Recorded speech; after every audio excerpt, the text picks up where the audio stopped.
The desert was quiet that morning, too quiet, the kind of silence that hummed beneath the skin like something about to happen. James Crawford stood on the edge of his ranch, hat in hand, staring across the broken horizon where the sun bled its first light over the mesas. The world was waking, but his heart had long been asleep. A poor farmer on land that never seemed to love him back, he had grown used to the dry ache of solitude. Yet, even in his quiet despair, something inside him still believed that kindness could echo farther than sorrow. He just didn't know that belief was about to change his life forever. He found them by accident, or maybe by grace. Two small shapes huddled inside a shallow cave near the ridge, their dark eyes wide with terror. They couldn't have been more than 8 and 10, their faces streaked with dust and tears, clutching each other so tightly they looked like one trembling soul split into two bodies. He knew that look, the raw fear of the hunted. Around them, the ground was scattered with broken arrows, footprints leading to and away from death. The raiders had come through the night, leaving nothing but smoke and silence in their wake. James hesitated. Helping Apache children could cost him everything, his land, his neighbors' respect, even his life. The frontier didn't forgive mercy when it was given to the wrong skin. But when the older girl looked up at him, her eyes caught the light like polished amber, and something inside him broke. Not out of pity, but recognition. He saw in her the same loneliness he carried every day. He took a breath that felt like a prayer and stepped forward. "Come out," he whispered softly, as if his voice might shatter the fragile air around them. The younger one flinched, but didn't move. So he set down his rifle, palms open, and knelt in the dirt. The girls stared at him like he was a ghost.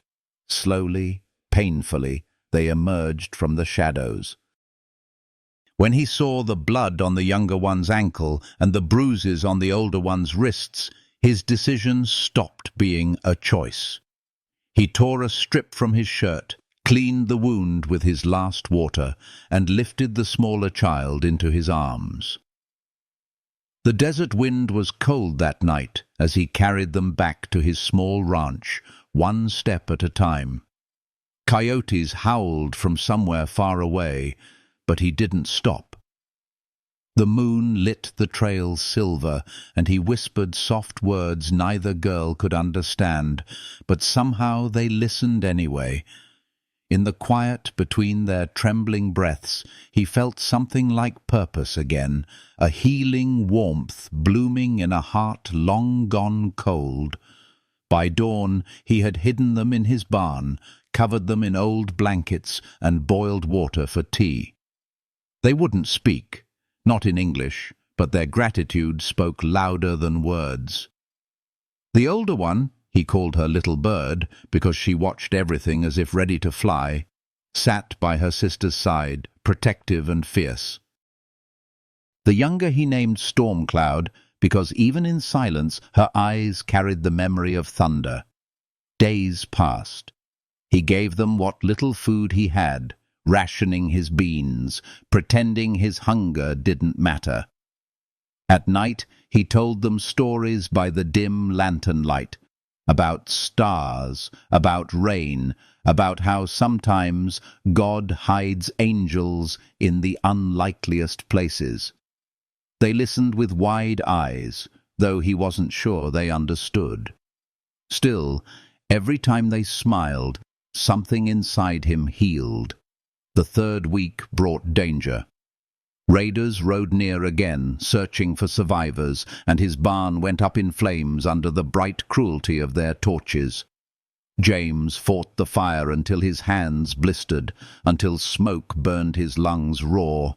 The girls helped however they could, Little Bird fetching water, Storm Cloud clutching the hem of his coat. They saved part of the stable, but the cost was high. His supplies were gone. His neighbors, already suspicious, began to whisper. He endured their stares, their muttered words. Savage lover, traitor. None of it mattered. Looking into those frightened eyes, he knew he'd made the only choice his soul would allow. Compassion had become his rebellion. When it was finally safe, he led the girls across 3 days of desert to the remnants of their tribe. Thin, hungry faces who greeted him with wary astonishment. The girls were returned, their grandmother blessing him with words he couldn't understand but felt deep in his bones. They offered him a woven band of eagle feathers as thanks. He refused it, saying he wanted nothing but for them to live. The older girl took his hand anyway, pressed it to her heart, and whispered something soft. He didn't know the language, but he understood. She was saying goodbye. He rode home alone, his body exhausted, his spirit heavy, yet strangely full. The land looked the same, but it no longer felt empty. He had given everything he had, food, shelter, trust, and somehow that giving had filled him instead of drained him. His barn was half ashes, his pockets were light, but his heart carried a quiet fire. For years he would wonder what became of those girls. He told himself they were safe, that they'd grown strong. In truth, he needed to believe it. He needed to believe his sacrifice meant something. 15 years passed like sand through his fingers. Seasons came and went, the land both cruel and faithful in its rhythm. James's hair turned silver, his hands calloused like old bark. He talked less, laughed rarely, and lived mostly in the silence between chores. Some nights, when the wind howled just right, he thought he heard faint laughter. 2 girls running barefoot through the desert night, free. It was only memory, but it kept him company. And then one morning, when the light cut across the horizon like a blade, he saw movement beyond the ridge. 2 riders. Tall silhouettes shimmering in the heat, drawing closer with the slow, steady rhythm of destiny. Their horses were massive, their shadows long. As they approached, the ground seemed to hum beneath his boots. James blinked, thinking the sun was playing tricks, but no, they were real, and impossibly tall. When they dismounted before his porch, the earth trembled slightly. They towered over him, graceful, proud, their long hair braided with eagle feathers and beads that glimmered like pieces of the sky. Their presence was both haunting and beautiful, like a dream remembered too vividly. One of them removed her hat, revealing eyes the color of old honey. His breath caught. Those eyes. He would have known them anywhere. Little bird. The name escaped him like a prayer. The woman smiled faintly, and the years between them melted away. I am Takakota now, she said softly. No longer little bird. The other stepped forward, equal in height and strength, her gaze calm as the horizon. And I am Masa, not storm cloud anymore. The world seemed to tilt, sunlight shimmering on the edges of their faces. The girls he had saved, fragile, trembling children, had returned as giants, not just in stature, but in spirit. They were chiefs now, leaders who carried both the weight and grace of their people. James felt something stir in his chest, a mixture of awe, disbelief, and something far deeper. For the first time in years, he smiled, and it reached his eyes. They had come back, and he didn't yet know that their return would awaken more than gratitude. It would awaken a love so rare, so healing, that it would bridge the worlds between them. If this story already stirs a small warmth in your heart, leave a little sign of it. Press that like, share your thoughts below, or subscribe to follow the next chapter of this journey. Sometimes a single act of kindness can bloom 15 years later into something we never imagined, a story of love, honor, and second chances waiting just beyond the horizon. For a long moment, James couldn't speak. The two women stood before him like something carved from the old songs of the desert, tall, strong, and filled with a quiet majesty that stole the air from his lungs.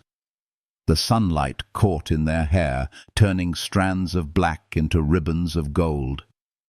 They were not the frightened children he had once shielded from the world. They were its embodiment now, living proof that pain could grow into power, that kindness could become legacy. Takakota smiled first, that faint, knowing smile that softened the strength in her jaw.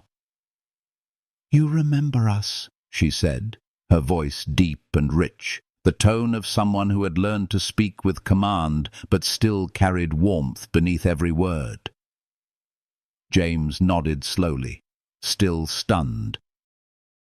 "I never forgot." His throat was dry, the words heavy with years of wondering. 15 years, and I never stopped thinking about you both. I prayed you'd made it back safely. Muska, he would learn to call her by her new name soon, stepped closer, the earth shifting softly under her weight. Her movements were fluid, graceful, despite her towering frame. "We made it home because of you," she said simply, "and we've come back because we never forgot either." He didn't understand yet. He only felt the warmth of recognition, the strange pull of connection that crossed time and blood and memory. They had grown taller than any person he had ever seen, 7 feet, maybe more, and yet there was something gentle in the way they looked at him, as if afraid their strength might frighten him. "Come in," he said finally, stepping aside. "The sun's cruel this time of morning." They ducked under the doorway, their heads nearly brushing the ceiling beams. The cabin felt suddenly too small for them, too human, yet somehow alive again.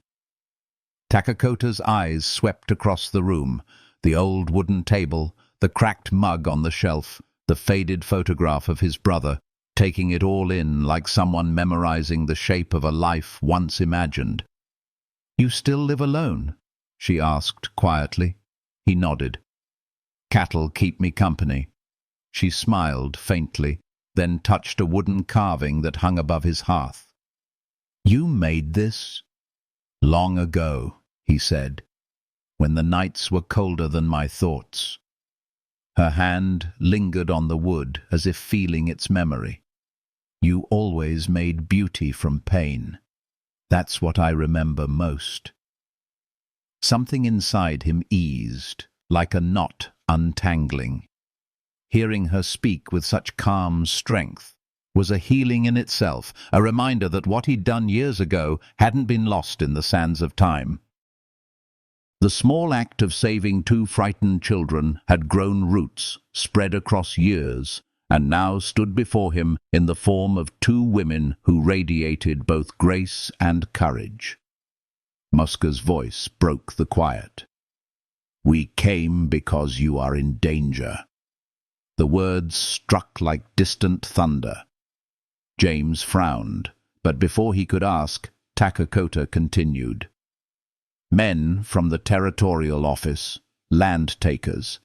They've been moving across the frontier, stealing property from ranchers. Your name was spoken in their camp."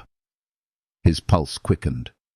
He'd heard whispers about the guerreros, men who used the law as a weapon, falsifying claims and taking land under the guise of paperwork. Still, he hadn't imagined they'd come for his small ranch. "They'll find no gold here," he said. Just dirt and an old fool who still talks to the stars. That's exactly why they'll come, Muska said. They take from those who can't fight back. James felt a familiar chill run through him, the kind that comes not from cold, but from the recognition of truth. I don't have much left, he murmured. Then what little you have must be protected, Takakota said softly. He looked at them both, torn between gratitude and worry. If people see you here, let them see, Muska said firmly. We are not ghosts hiding in shadows. We are leaders now. If anyone questions our presence, they will find more questions than answers. Her tone carried a quiet authority that silenced his protest. He realized he wasn't just standing with the children he'd once saved. He was standing with chiefs, women who commanded hundreds, who bore the weight of their people's survival on their shoulders. And yet they were here, in his small home, because they remembered one man's kindness. Takakota's gaze softened. 15 years ago, you gave everything you had to protect us. Now it is our turn to protect you. The words landed like a stone in a still pond, rippling through the years that separated them. James opened his mouth to speak, but emotion choked the words. Gratitude, humility, something deeper he couldn't name. It all rose and fell like the steady beat of a heart rediscovering rhythm. As the morning stretched on, they talked about their tribe, about the mission school, about the long road from fear to leadership. They told him how they united their scattered people, how one became the war chief and the other the peace chief. We learned that strength without compassion is hollow, Takakota said. You taught us that. He laughed softly. I was just trying to keep 2 kids from starving. Sometimes, Muska said, that's all it takes to change a life. They shared a meal of beans and cornbread, simple and quiet, yet the air between them pulsed with unspoken emotion. Every word, every glance, carried the weight of history. And as the sun sank beyond the horizon, painting the world in gold and rose, James realized how much lighter the air felt when filled with their presence. Later that evening, while Muska prepared a small fire outside, Takakota stood near the porch, her tall frame bathed in moonlight. James joined her, his boots creaking softly against the old wood. The desert feels different tonight, he said. It always does when the heart remembers something it forgot, she replied. He turned toward her, the gentle curve of her face illuminated by the soft glow of firelight. Her features were striking, the sharpness of her cheekbones softened by the kindness in her eyes. For a long time, neither of them spoke. The silence between them was not empty. It was full, healing in its quiet. Do you ever wonder, he said at last, why people cross paths the way they do? All the time, she murmured. But maybe it's not chance. Maybe it's something divine, an invisible thread that ties souls together, waiting for the right moment to pull them close again. The words sank into him like warm rain into dry soil. He realized how her voice carried the calm of the earth itself, grounded, steady, eternal. There was no fear in her, no bitterness left from the scars of her past. She was a woman reborn through struggle, and her strength didn't harden her. It softened her into wisdom. When she turned her face toward the horizon, the light caught her eyes, and for a fleeting moment he saw the child she once was, the girl who had trembled in his arms, now standing taller than any storm. He wanted to say something, to tell her that she was proof of every good thing he still believed in. But the words stayed in his chest. Instead, he simply said, "You're safe here." She smiled. "No, James. You're safe here." That night, sleep came slowly. James lay in bed listening to the soft murmur of their voices through the thin walls, two languages blending, the gentle rhythm of laughter rising like a hymn. It sounded like something holy. When dawn returned, the world seemed changed. The ranch, though still worn and weary, felt alive again. The sisters moved through the morning light with quiet purpose, fetching water, mending fences, brushing the horses. Even the animals seemed calmer, drawn to their presence. There was something almost healing about them, as if the air itself responded to their energy. As he watched Takakota lift a broken beam as if it weighed nothing, her strength both graceful and raw, he felt a flicker of something he hadn't felt in years, a stirring that was more than admiration, something deeper, more dangerous. He shook the thought away, embarrassed by his own foolishness. But it lingered, sweet and persistent, like the scent of wild sage after rain. By midday, the air grew heavy with heat. Mosca approached him, her tone thoughtful. "We've seen signs, tracks along the ridge, unfamiliar horses. They'll come soon." He nodded. "Then we'll be ready." Takakota looked at him, eyes fierce but gentle. "You won't face them alone again." Her words carried more than promise. They carried something like destiny. That evening, as the three of them sat around the small table sharing supper, laughter eased the edges of fear. For the first time in years, James felt not like a man waiting for life to pass him by, but like someone part of a story still being written. The night breeze carried the scent of smoke and wildflowers, and in that fragile quiet, hope found its way back into his heart.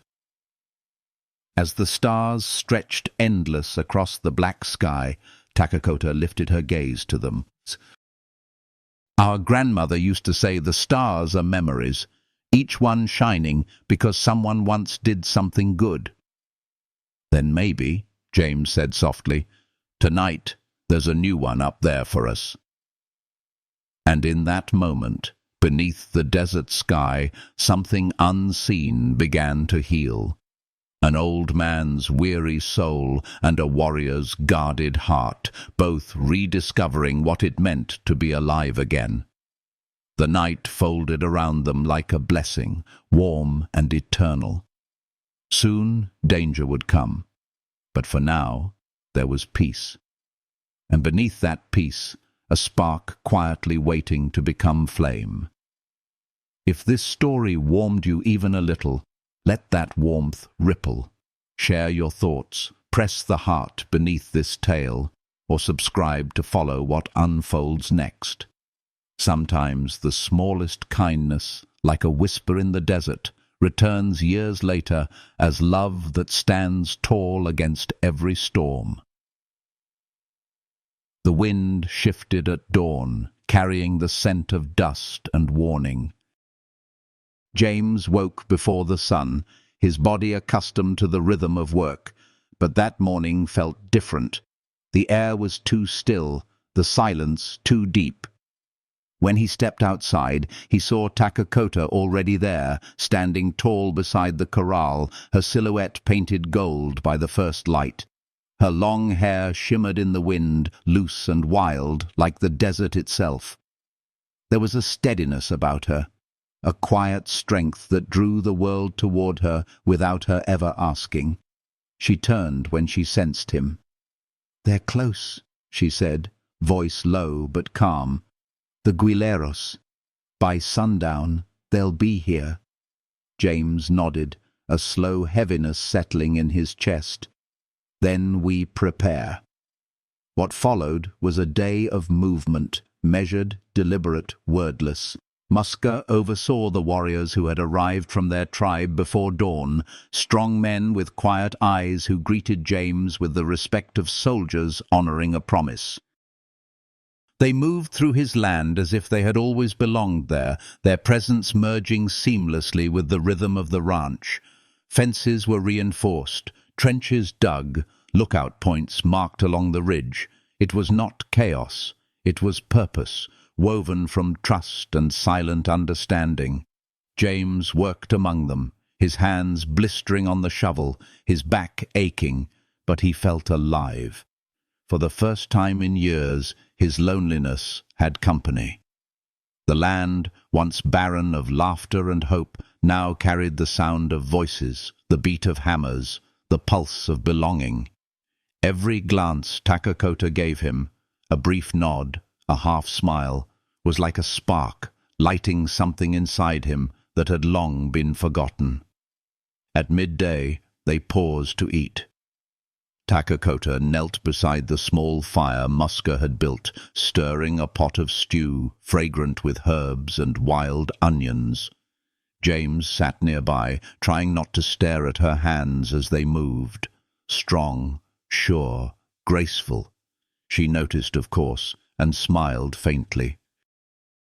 "You still cook like a man who thinks hunger is a seasoning," she teased, handing him a bowl.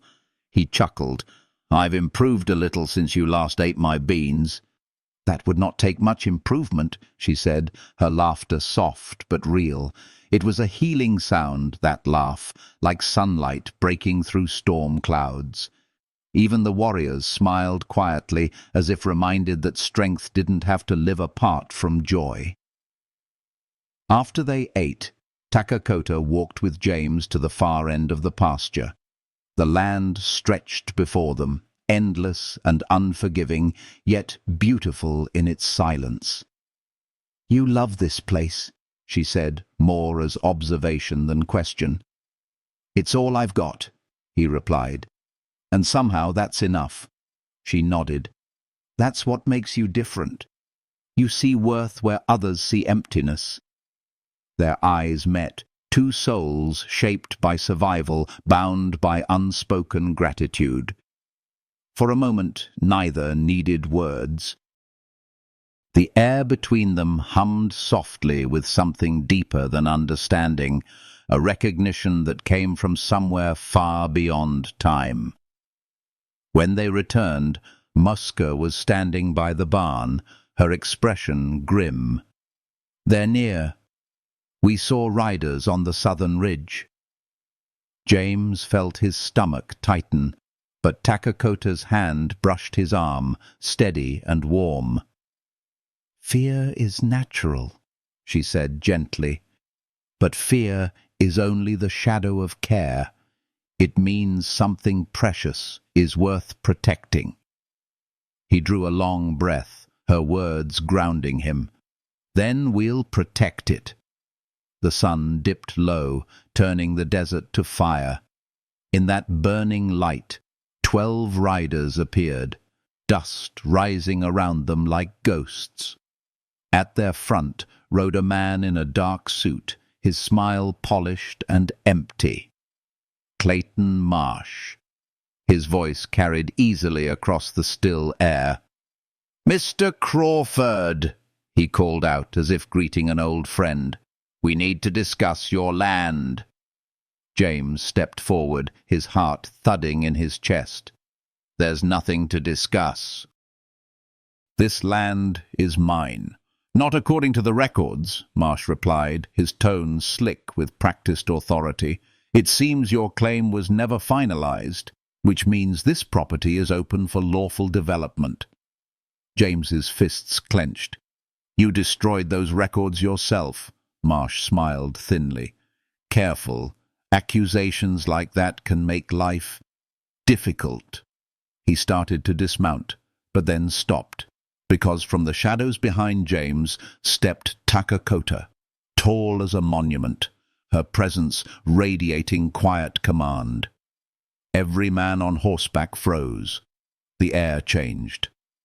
"I am Takakota, war chief of the Red Mountain Apache," she said, her voice low but thunderous. "This man saved my life when I was a child. His land is under our protection. Leave now."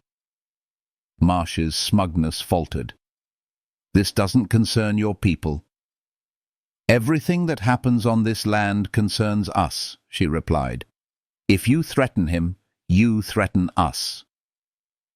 Behind her, Muska and 3 warriors emerged, bows drawn, eyes unwavering. The riders shifted nervously. Horses snorted, uneasy beneath the tension. James stood silent, awe burning through his fear. In that moment, Takakota looked like something holy, fierce and unbreakable, a spirit born of sun and storm. Marsh tried to laugh, but it came out thin. "You can't scare me with legends and feathers." "Then stay," Takakota said, her gaze hard as stone, "and learn that legends are born for a reason." The silence stretched long enough for a man's courage to unravel. One of Marsh's riders spat in the dirt. "Let's go, boss. Ain't worth it." Marsh's jaw tightened, but he turned his horse.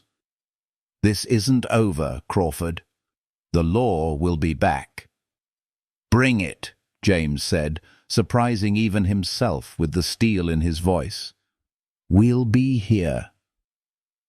When they were gone, he exhaled slowly, his whole body trembling. Takakota placed a hand on his shoulder, a touch both grounding and electric. "You did well," she said softly. "I just stood here." "You stood tall," she corrected. "Sometimes that's enough." Her hand lingered longer than necessary, and for a moment the air between them shifted again, charged with something fragile and beautiful. James met her gaze, and the world seemed to quiet. In her eyes he saw not just gratitude, but longing, something mirrored in his own heart. He looked away first, because it felt too much like temptation, and she let him.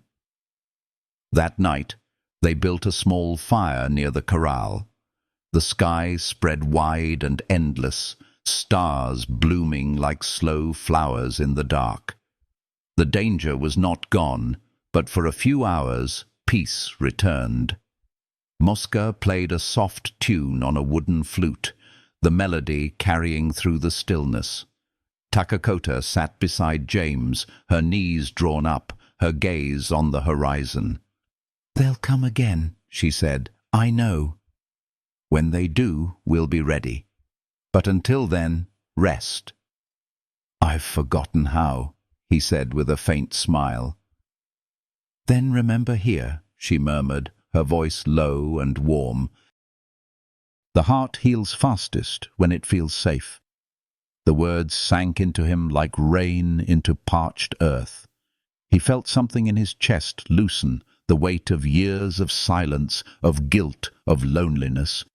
He glanced at her, the firelight dancing on her skin, turning bronze to gold. Her profile was a painting, strong lines softened by tenderness. "Takakota," he said quietly, "I don't know how to thank you." She looked at him then, and her eyes were filled with a depth that made his pulse stumble. "You already did," she whispered, 15 years ago. He wanted to tell her what those words meant to him, how the sound of her voice felt like healing itself, but instead he said nothing. Sometimes silence was the truest form of gratitude. The night deepened around them. Somewhere an owl called, lonely but steady. Takakota leaned back, her shoulder brushing his arm. A light touch, accidental or not, he couldn't tell. He didn't move away. The warmth of her presence spread through him, quiet and sure. He thought of the years he'd spent alone, talking only to the wind, and realized how quickly she had changed the air he breathed. She didn't fill his loneliness, she transformed it, turned it into something alive again. Before dawn, he woke to find her still there, sitting by the fire, her long frame folded gracefully, eyes half closed in meditation. The embers glowed softly around her, and for a fleeting moment she looked like part of the fire itself, fierce, eternal, beautiful. She opened her eyes and met his gaze. "The land breathes easier this morning," she said. "So do I," he replied. It was the first time in years that he meant it. As the sun rose, painting the desert in shades of rose and gold, a new rhythm settled over the ranch. For the first time in a long while, James felt not like a man at the end of his story, but one standing at the beginning of something he didn't yet have words for. Something that felt like hope. And somewhere beneath that hope, quiet and undeniable, something even deeper began to take root. A love that neither of them dared name yet, but both could feel growing steady as dawn. If this part reached your heart, let it breathe, press like, leave a thought, or follow along for the next chapter. Sometimes healing begins in the smallest silence, where two souls simply decide to stand beside each other and face whatever comes next. The days that followed passed in a rhythm neither of them had known before. Half work, half quiet revelation. The desert, once empty and merciless, seemed softer now. Even the light felt warmer, as if the sun itself had decided to rest a little gentler on the ranch. James found himself watching the way the mornings broke across the horizon, the way the air shimmered around Takakota's tall figure as she moved across the land, her long shadow stretching beside his own. There was peace in that image, a kind of harmony that soothed the ache of years he hadn't known were still hurting. Takakota and Muska worked with the quiet confidence of women who had rebuilt more than one world from ruins. They fixed the broken roof beams, patched the fences, tamed the mule that had terrorized James for years, and somehow brought laughter back into his home. In their presence, even silence had color. At night, when the desert turned silver beneath the moon, they would sit together, three souls bound by something deeper than blood or duty. One evening, as the sky turned the color of copper, Takakota stood at the edge of the porch, looking out over the land. The wind teased strands of her hair free, brushing them against her cheek. James came beside her, drawn not by intent, but by instinct. For a long moment, neither spoke. The silence between them wasn't emptiness. It was a language of its own, woven from trust and quiet understanding. "You've built a strong life," she said softly, her voice almost lost to the wind. He shook his head with a small smile. "Strong isn't the word I'd use. Stubborn, maybe." She turned to him then, her eyes reflecting the gold of the setting sun. "There is beauty in stubborn things. The earth itself is stubborn. It endures everything, yet still gives life." He wanted to tell her that she was like that, unyielding, rooted, yet gentle enough to make the hardest ground bloom. But the words stayed in his chest. Instead, he only said, "You make everything sound better than it is." "That's because you only see the pain," she replied quietly. "I see the light that lives behind it." He looked at her then, really looked, and realized how rare it was to meet someone who could hold both fire and peace in their gaze. There was a calmness in her presence that healed something he didn't know was still bleeding. They spent the next days preparing for what was to come. The Guerreros had not returned yet, but everyone knew they would. The sisters led the warriors in building hidden defenses, digging narrow trenches, and placing lookout points in the hills. Muska worked beside the men, organizing supplies, speaking little but moving with the kind of grace that commanded silent respect. Takakota, though, seemed to exist between worlds, half leader, half protector, her attention divided between strategy and the small details of James's daily life. He noticed it in small things, the way she left water cooling on the porch before he came back from tending the cattle, how she fixed the saddle strap he'd been meaning to repair, how her laughter found its way into the simplest parts of the day. When the world grew heavy, she had a way of reminding it to breathe again. That night, as they shared supper by the fire, James felt the comfort of belonging in a way that startled him. Muska was telling a story about their grandmother, her hands moving gracefully as she spoke. Takakota sat quietly, listening, her eyes bright with affection. When the tale ended, she turned to James. "Our grandmother said the land remembers kindness," she said. "Even if people forget, the earth does not." He smiled faintly. "Then maybe the land owes me a little mercy." "Maybe it already gave it," she said. Her tone was soft, but her eyes lingered on his a moment too long. Later, when the others had gone to rest, James walked outside. The desert night was vast and full of stars, so many they looked like sparks spilling from heaven. He didn't hear Takakota approach, but he felt her presence before she spoke. "You can't sleep either," she said gently. He shook his head. "Never been easy when my mind's got company." "What is it thinking about?" "You," he said, before his reason could catch the truth. It slipped out like breath.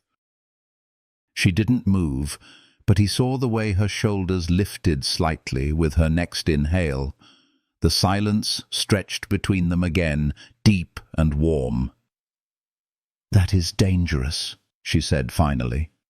"I know. And yet—" He looked up, the starlight shimmering in her eyes. "And yet." For a long while, neither of them moved. The night wrapped around them, heavy with things unspoken. There was no need for grand declarations. The air itself seemed to understand. In that fragile quiet, something in both of them shifted, like the earth opening just enough to let new roots grow. Takakota looked away first, toward the horizon where the moon was rising over the ridges. "The Guileros will come soon," she said, "but do not fear. We are not alone in this." He nodded, but he wasn't thinking about danger anymore. He was thinking about the curve of her profile in the silver light, the way strength could look so achingly beautiful when softened by tenderness. When morning came, he found her already awake, braiding her hair as the sun lifted over the mesas. He watched from the doorway, the golden light turning her skin to fire. "You never rest," he said. She smiled without looking up.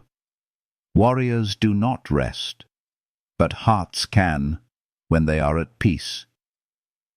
"Are you?" "Not yet," she said, "but closer than I've been in years." Her words lingered with him through the day as they worked side by side, mending fences and stacking feed. Every movement between them carried an unspoken rhythm, his hands passing a tool to hers, her fingers brushing his, just long enough to send warmth through him. They didn't speak of what was growing between them, but it lived in every look, every shared silence, every moment that stretched too long before one of them turned away. At dusk, as the others prepared camp, James and Takakota walked the outer line of the property together. The air smelled of sage and smoke. Somewhere far off, coyotes cried to the dying sun. "You've built more than fences here," she said. "You've built a kind of home that doesn't end at your door." "I never meant to," he said. "It just happened when you walked back into it." She glanced at him, eyes bright. "And if we hadn't? Then I think the house would have finally forgotten how to hold warmth." She stopped walking. The wind caught her hair again, lifted it like a banner. "James," she said softly, "you gave us life once. You don't owe us warmth." "Maybe not," he said, taking a small step closer. "But maybe warmth doesn't belong to anyone. Maybe it just finds the people who need it." Her breath caught faintly, and for an instant she didn't seem like a chief or a warrior, just a woman, human and luminous, standing in the twilight with her heart halfway open. When the first stars appeared, they returned to camp. Muska had already built the fire. The warriors shared stories in low voices, their laughter blending with the crackle of the flames. Takakota sat beside him again, her shoulder brushing his arm. He didn't move away this time. The nearness felt right, like something long missing had finally come home. Later that night, when the fire had died to embers, Takakota looked at him and said quietly, "We will leave tomorrow at dawn." He frowned. "Leave?" "Only for a while," she said. "To Tucson. We must find the proof to protect this land. If your claim was altered, we'll uncover it." He hesitated, his heart sinking at the thought of her absence. "And Muska? She'll stay and guard the ranch. But you—" She looked at him with that mix of command and care that always disarmed him. "You're coming with me." He wanted to refuse, to tell her the ranch needed him, but something in her eyes stopped him. There was no order there, only faith. "All right," he said. "We ride at dawn." A small smile curved her lips. "Good. The road will be long. It will give us time to talk." And just like that, the world seemed to tilt again, full of possibilities he hadn't dared imagine. When he lay down that night, he couldn't sleep. The thought of traveling beside her for days stirred something both exhilarating and terrifying. He had spent so long in silence, in the company of ghosts and regrets. Now, suddenly, his life was filled with the sound of her laughter, the warmth of her presence, the promise of something more. The last thing he saw before drifting to sleep was the faint glow of firelight reflecting in her eyes across the camp. She was watching the horizon, lost in thought, her face calm, her heart, he knew, still restless. He didn't know where the road would lead them, but he felt it already. The slow unfolding of something sacred, something alive, something worth every mile. And beyond the coming storms, he could almost feel it waiting, the shape of a love that would heal not just two hearts, but two worlds. If this chapter touched a quiet place inside you, let it linger. Tap that little heart, share a thought, or stay with this story as it keeps unfolding. Sometimes love doesn't arrive with thunder. It walks softly beside you, fixing fences, mending things you didn't know were broken, until one morning you realize it's been healing you all along. Dawn unfurled like a quiet promise, drawing a pale ribbon of light along the ridgeline, as if the horizon itself were being laced together. James saddled his mare while the world still held its breath. The leather creaked, soft and steady. Every small sound, the cinch tightening, the bridle rings chiming, fell into place like beads on a string. He felt the ache of leaving, and the strange warmth of going with her, both at once. It reminded him of those rare winter mornings after a long drought, when frost kissed the sage, a hush of cold, a whisper of life returning. Takakota approached, a tall, calm shape against the waking sky. She had braided her hair into a single sleek rope, eagle feather anchored near the crown like a compass needle pointing true. Her horse, a broad-shouldered stallion with intelligent eyes, nudged her as she reached for the saddle.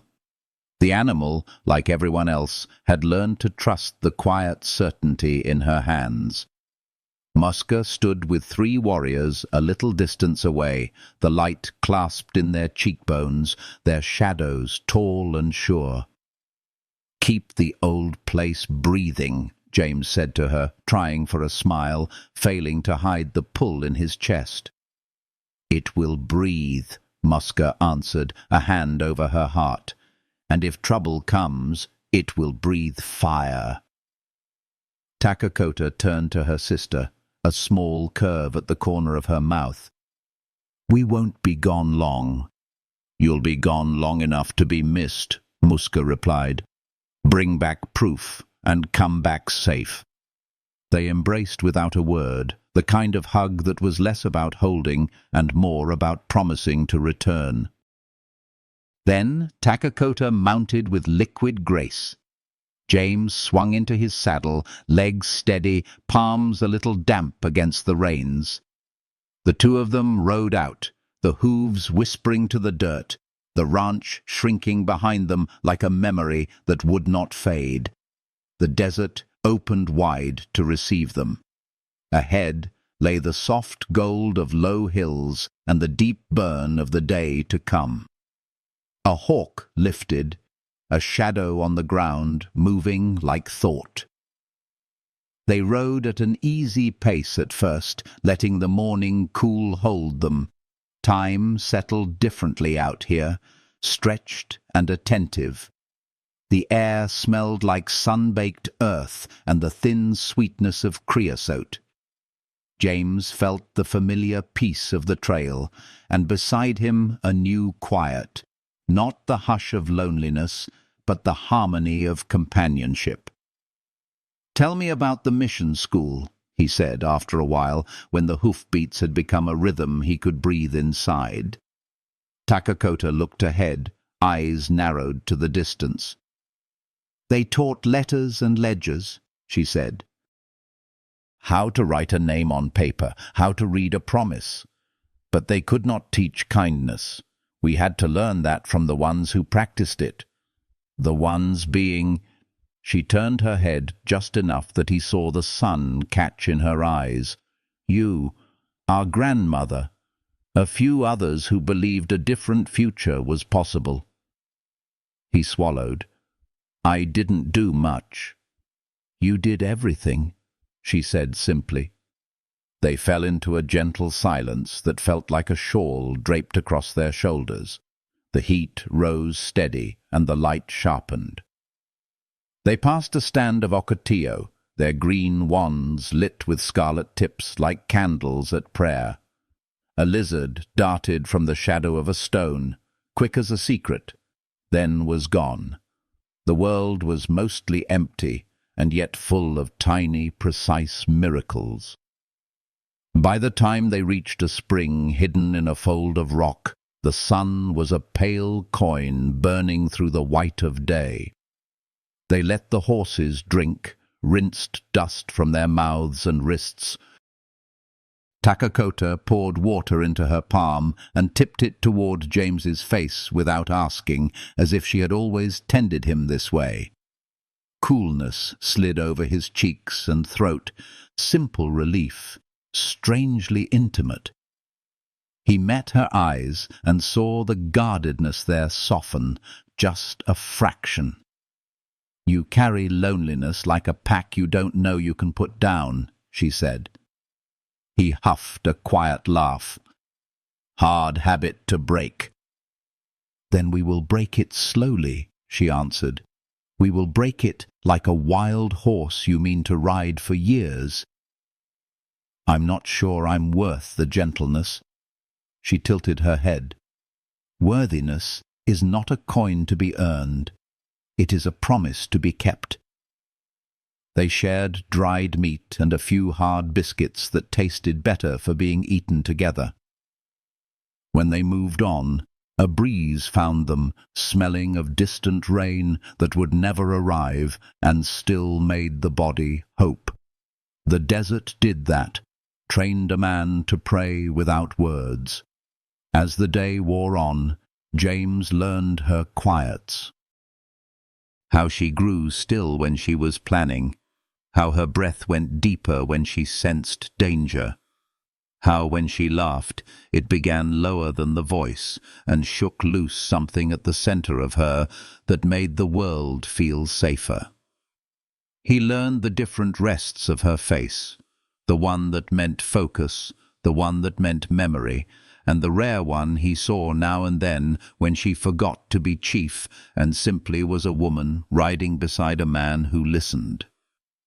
He told her about his brother, about the vigil nights when grief had made him older than his years. He spoke of the first summer alone, the silence that had pressed on his chest like a second rib cage. "Sometimes I'd talk out loud," he said, "just to make sure I could still hear a human voice." "Did it help?" "No," he said, then smiled. "Yes, not the words, the hope that they meant something to someone." "They did," she said, and he knew she meant now, not then, words traveling through time, finding the ear they belonged to years later. They made camp near dusk, where a scatter of boulders cupped the earth into a sleeping place. Takakota built the fire, her hands practical and sure. The orange light curled up and kissed her jawline, licked shadows into the hollow at her throat. James looked away and found the stars. They had sharp edges tonight, as if clarity were something you could hang. He sat with his back to a warm rock, the ache in his muscles honest and good.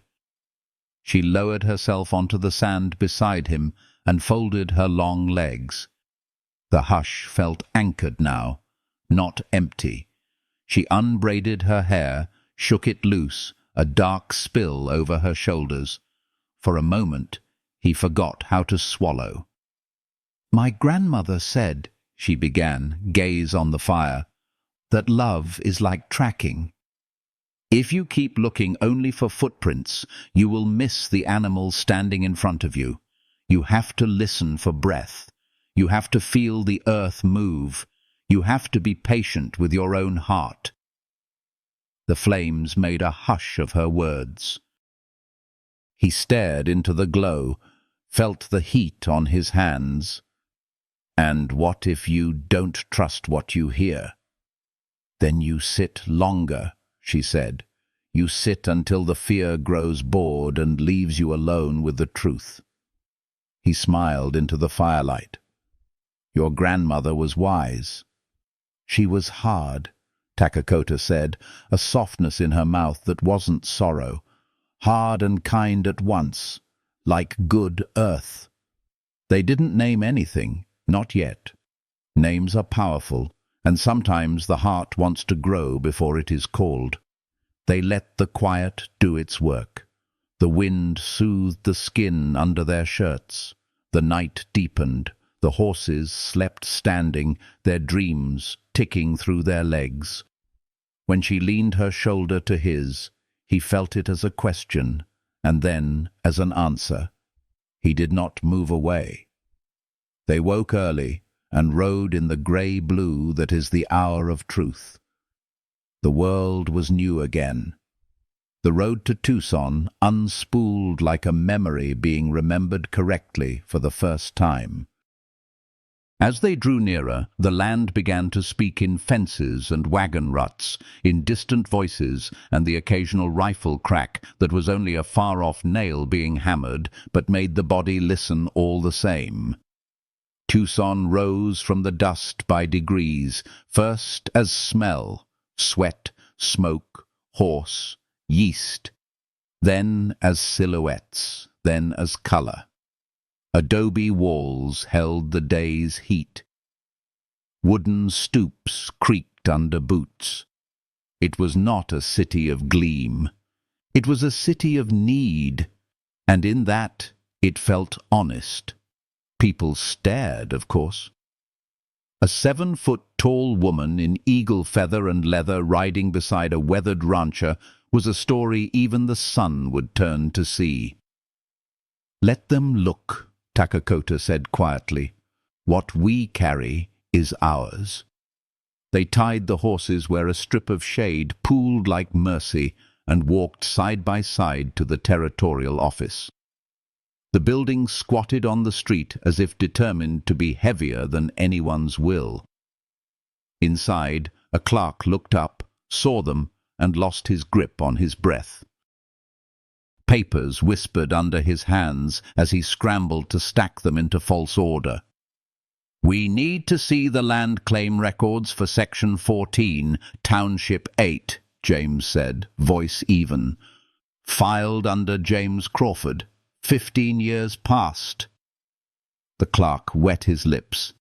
His eyes kept darting to Takakota as if her height could strike him blind. I'll need to fetch the supervisor." He fled into a back room. "He knows your name already," she murmured. "Feels that way," James said, jaw set. They did not wait long. Clayton Marsh arrived in a suit that had met more polish than honesty. He smiled at James, then at Takakota, then past both of them, as if the air would be more forgiving. "Mr. Crawford," he said, voice sweet as fruit gone overripe. "How can the office assist?" "By showing me my file." "Of course," Marsh said, open palm, closed eyes. "Though I should warn you, 15 years is a long time." "Records wander." "We will wander with them," Takakota said, the gentleness of her tone wrapped around an iron bar. "Bring what you have." A room was produced, a cabinet opened, a mess revealed. The smell of old paper rose, dust, ink, the faint tang of damp, a history of hands that had not always been clean. They searched. James learned the filing system was less system than rumor, but he also learned he had a patience rope laced into him. He found what he expected. He found what he feared. His name, correct. His numbers, wrong. "They altered it," he said, low and sure, the way a man states weather. "They cut the heart out and stitched a lie into the wound." Takakota took the page gently, as if it were a small animal she meant to calm. She studied the strokes. Different ink here, different hand. Whoever did this knew how to copy a river and forget the way water bends. "Can we prove it?" he asked. "Yes," she said, "because liars are always proud of their work. They keep ledgers to admire themselves." They searched longer. The light shifted. The room warmed. She found a book with a broken spine, unremarkable until it was opened. Inside, a method.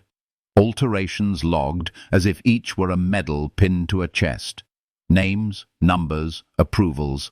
And there, over and over, the signature that had smiled at them in the doorway. Marsh. Another name, too. One with a military crease. Captain William Bradshaw. James felt the floor think about not holding him. "The army?" "Some men wear uniforms to look taller," Takakota said. "It does not work on those who have met real height." They were still bent over the proof when the door slammed back against the wall. Marsh returned with 6 men arrayed behind him, guns polite but present. The clerk was nowhere. The room grew smaller in a breath. "I'm afraid," Marsh said, words shining with false sorrow, "that those books are confidential." I'll have to ask you to leave them and be on your way." Takakota closed the ledger, her hand flat upon it. "No," she said. One syllable, a whole sky. "Miss," one of the men began, then thought better of the word. "Ma'am, this is government business." "Then the government can choose between honesty and embarrassment," she replied. "We walk out with this book, or our story walks into a judge's chamber with louder mouths than yours." Marsh's smile slid. His eyes went to the guns and came back empty. "Take it," he snapped. The first man moved. He moved like someone who had never seen a storm cross a mesa. Takakota tipped the filing cabinet with one hand, and it crashed into a barricade between them and the door. Startled shouts ricocheted. Her other hand found James's sleeve. "Window," she said. They went out into the brightness with paper pressed to ribs and grit in teeth. That is how truth often leaves a room. Undignified, urgent, alive. Down an alley, around a crate, up a thick planked fence where her long arms pulled him like he weighed nothing. He did not feel small in her grasp. He felt kept. On the far side they dropped into shadow. Gunfire cracked the air into pieces and then fell silent, as if the sound itself was ashamed. "Horses," he said, breath thin. "Ahead," she said, eyes narrowing toward the strip where they had left them. "3 men there. I will scatter them. You take both reins and ride north. Do not stop until the city is behind dust." "I'm not leaving you." "You are not," she said, something like a smile at the corner of her mouth, not amusement but trust. "I will be beside you when the horizon changes." She ran then, long as a river, sudden as a deer's spring. The first man saw her and understood a small piece of his life too late. She did not hurt more than necessary. She moved hands from guns and minds from courage. James reached the horses on a gallop of prayer, found her mount's reins, swung into his own saddle. She came out of the tangle with heat in her breath and clarity in her eyes. "Now," she said. They rode as if the sun were a wheel rolling behind them, as if a future were something you could catch by leaning forward into speed. Tucson fell away. The ledger thudded softly against James's ribs with each stride, his heart making the same beat. Wind caught his hat and left him bareheaded to the sky. He didn't care. He glanced at her and saw her seeing him, the air between them holding a sentence that had not yet found its words. Only when the city had become a smear did they slow. The horse's sides worked like bellows, drawing the day in and letting it go. Takakota reached across and touched his forearm, a grounding, a blessing. "You were brave," she said. "I was with you," he answered, as if they were the same thing. They dismounted in the lee of a sandstone outcrop where the earth kept a small pool of shade for those who knew to ask. He leaned his back to the rock, closed his eyes, felt the tremor of spent fear hitch in his hands. The book lay against his palm now, heavy, honest, unforgiving. Takakota stood with her head tipped back, throat bared to the narrow ribbon of breeze, and breathed as if the air were medicine. "We go to Phoenix next," she said. "There is a judge whose spine does not bend." "Will he listen?" "He will hear this," she said, tapping the ledger with a single finger. "Proof sings even to men who have forgotten songs." James nodded. He reached for the canteen, took a swallow, offered it to her. She drank, and without thinking, pressed the cool metal to his wrist. The touch steadied him. He opened his eyes and found her already watching, not surprised, not shy, just present. The day had sharpened them both. It had not made them brittle. He marveled at that. What if, he said, the thought arriving like a bird and daring to perch, what if this is not only about land? Her mouth softened. It is never only about land, she said. It is about what grows there. His hand drifted toward hers and stopped at the air that separates and binds. She shortened the space by a finger's breadth. The contact was barely anything, and it was everything. The tremor of pulse shared, the electric recognition of one body greeting another without fear. He did not claim. She did not yield. They met. They stayed that way for breath after breath, letting the moment gather its own name without rushing it. The wind thumbed the pages of the ledger, as if to say, even paper wants to tell the truth now. Far off, the desert pretended to sleep. Nearer, two hearts decided to wake the rest of the way. When they mounted again, the afternoon had stretched lean. Phoenix lay days ahead. Justice lay somewhere inside that distance, and so did the next thrum of danger. But for the length of a shadow, they rode with a single thought each, that there are crossings where two paths do not collide. They knit. That there are burdens that do not double when shared. They dissolve.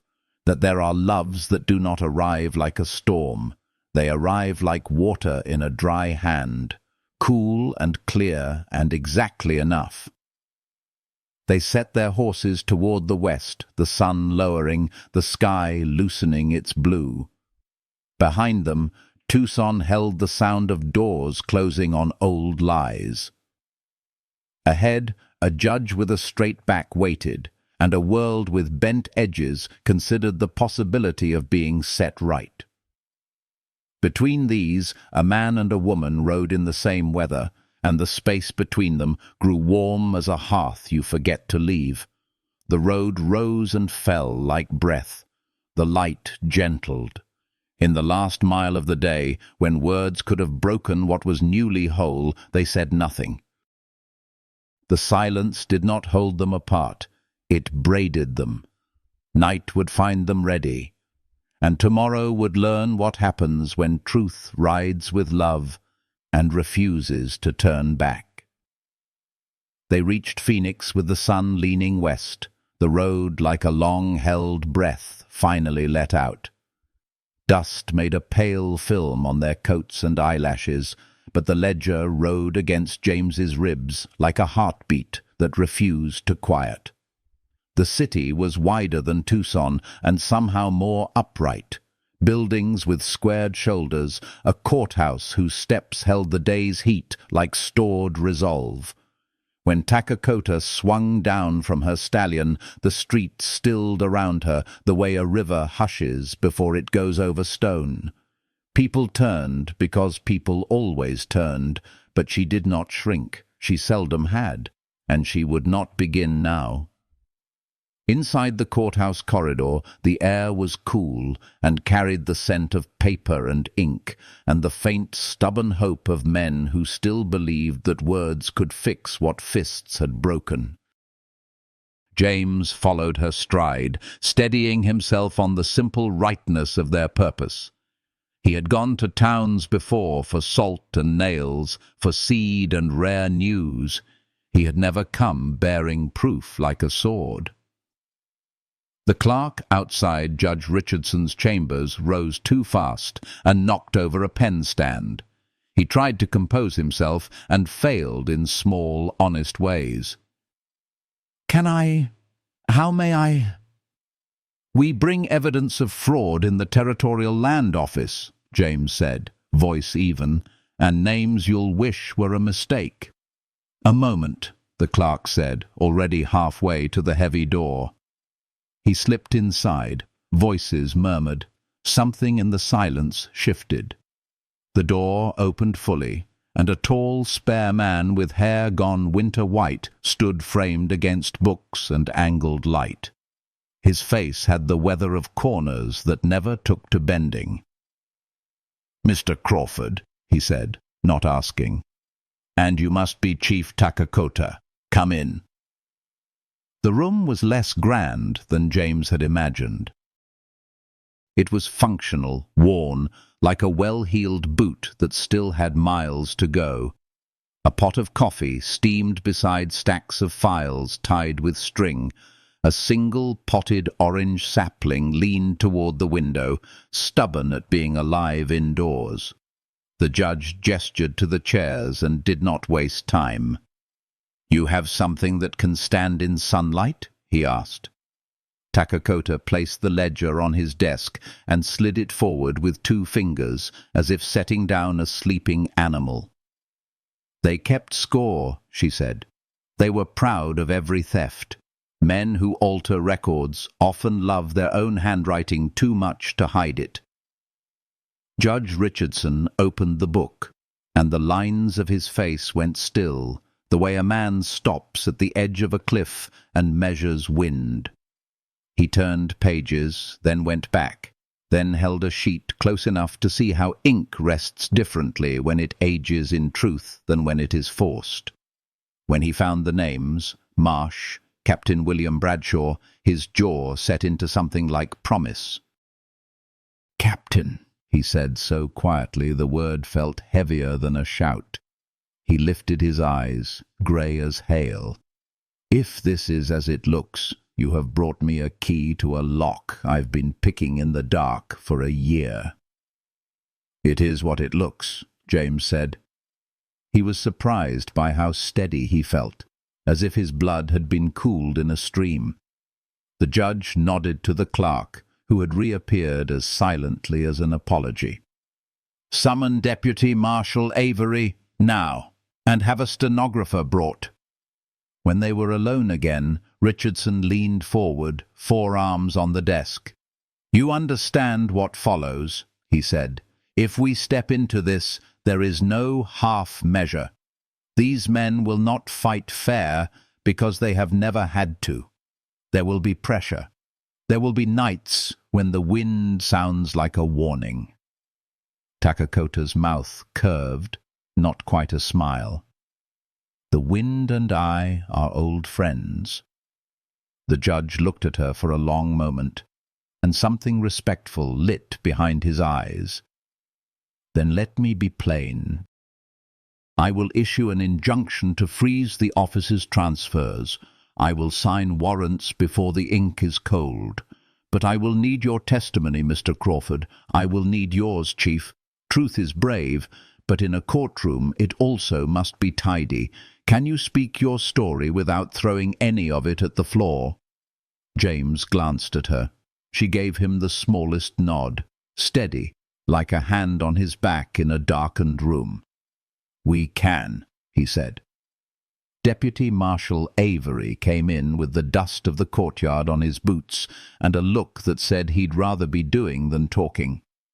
He took the ledger with careful fingers, read what mattered, and let out a breath through his teeth. "I've heard rumors," he said, voice flat.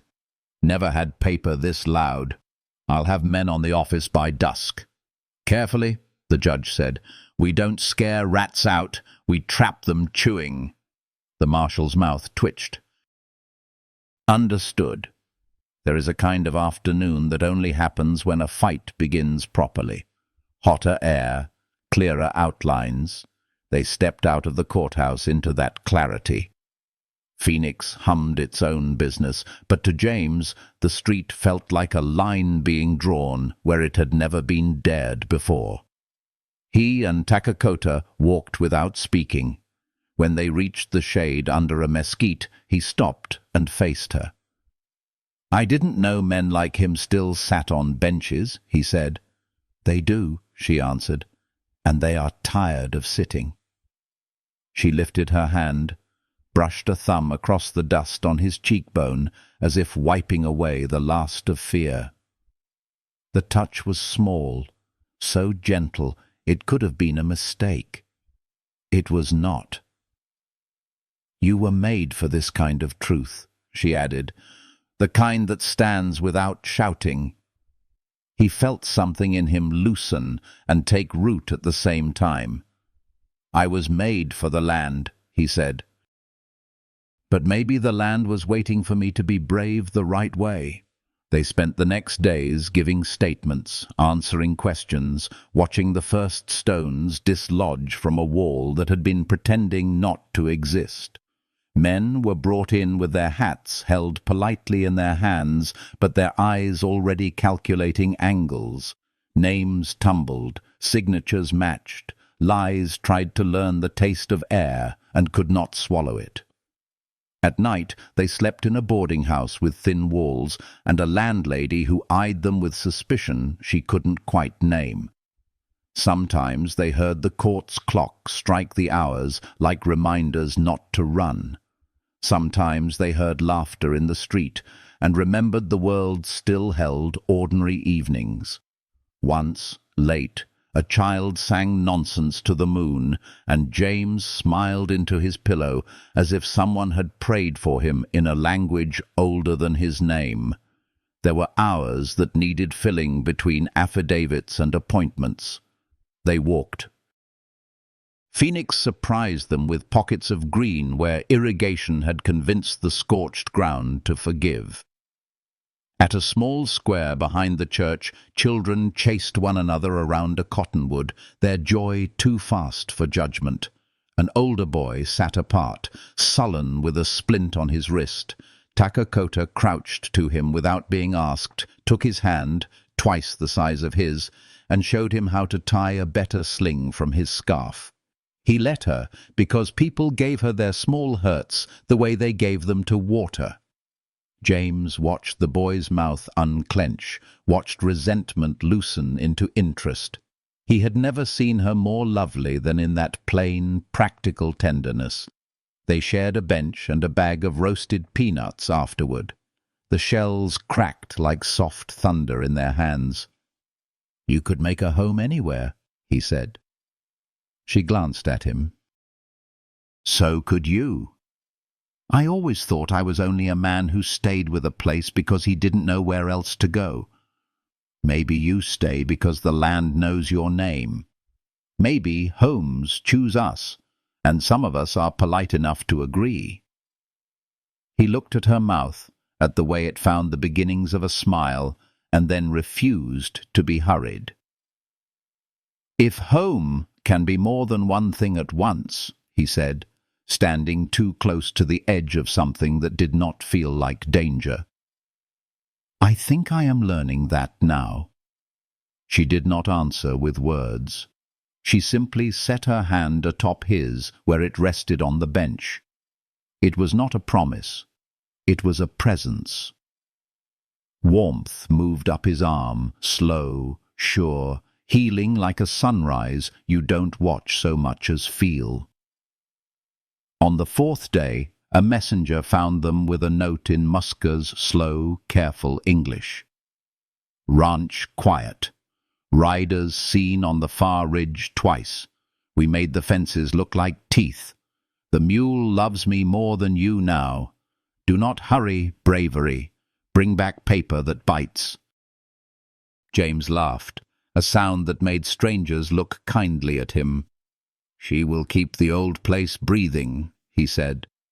"She will," Takakota answered, but he heard the thread of worry that always runs under a leader's voice. "We will return before the next moon if we can." The hearing was set sooner than anyone expected. Judge Richardson moved like a man who had been waiting for this specifically. The courtroom filled with men who wore suits like armor, and others who wore doubts in their eyes like fresh bruises. Women came in plain dresses with their hair pulled tight and their backs straighter than the pews. A few ranchers with hands like rope sat in the last row, hats in their laps, hope held carefully so it would not spook. James spoke first, because the truth wanted to be simple before it had to be sharp. He told how he filed his claim, how he paid what a man could pay, how the land did not move under his feet, and neither did he. He said the word barn only once when the memory of its ashes rose like smoke in his throat. He said the word hunger twice, as if to feed the record. He did not mention the nights he'd woken with his brother's name in his mouth like a coin he couldn't spend. That was not this story. When he finished, the room held the quiet that happens when strangers decide to believe you. The office's attorney stood and adjusted his cuffs as if they might adjust the truth. He tried to pull James into complications, into a thicket of dates and obscure phrases, but James had learned that the desert rewards those who answer only to the horizon. He stayed plain. He stayed steady. Then they called Takakota. A murmur lifted and fell as she crossed the room. Curiosity, awe, the small fear of men who have never sat in the presence of a woman whose gravity could realign theirs. She took the oath with her chin tilted slightly, as if the words were less an obligation than a mutual understanding. She spoke without flourish, because none was needed. How as a child she'd been hidden, how a man with a tired face and a quiet voice had carried her to safety, how he had fed her when he had almost nothing to feed himself. And then she spoke of now, of records handled like prey, of signatures that smelled like rot, of a ledger kept like a trophy case. Truth, she said once, and the word filled the room as if it had been out in the sun too long and had finally found shade. When the attorney tried to make her answer a question she had already answered with her life, she simply looked at him until he remembered how to ask better. The judge asked her one thing at the end.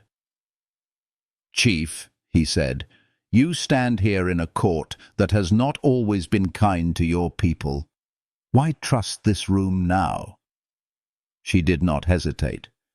"Because trust gives a man or a place a chance to become worthy. Because if we always stand outside, nothing inside will ever change. Because the land we all love is tired of being divided into pieces to excuse men from being whole." Richardson did not move for a few breaths. When he found his pen again, it scratched at paper like a creature glad to be given purpose.